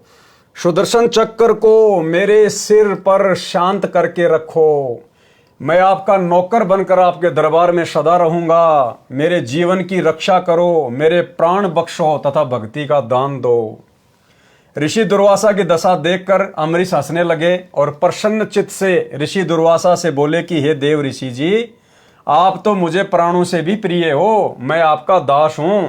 अम्बरीश ने सुदर्शन चक्र जो आग की लपटें छोड़ रहा था, हाथ से पकड़कर शांत करके दुर्वासा को अपने पास बैठाया। दुर्वासा के ऊपर मेहर की, कहा कि भक्ति भाव से रहा करो, मान बढ़ाई में जीवन नष्ट ना करो। सुकर्मी पतिव्रता के अंक की वाणी नंबर 112 से 115 का सारांश।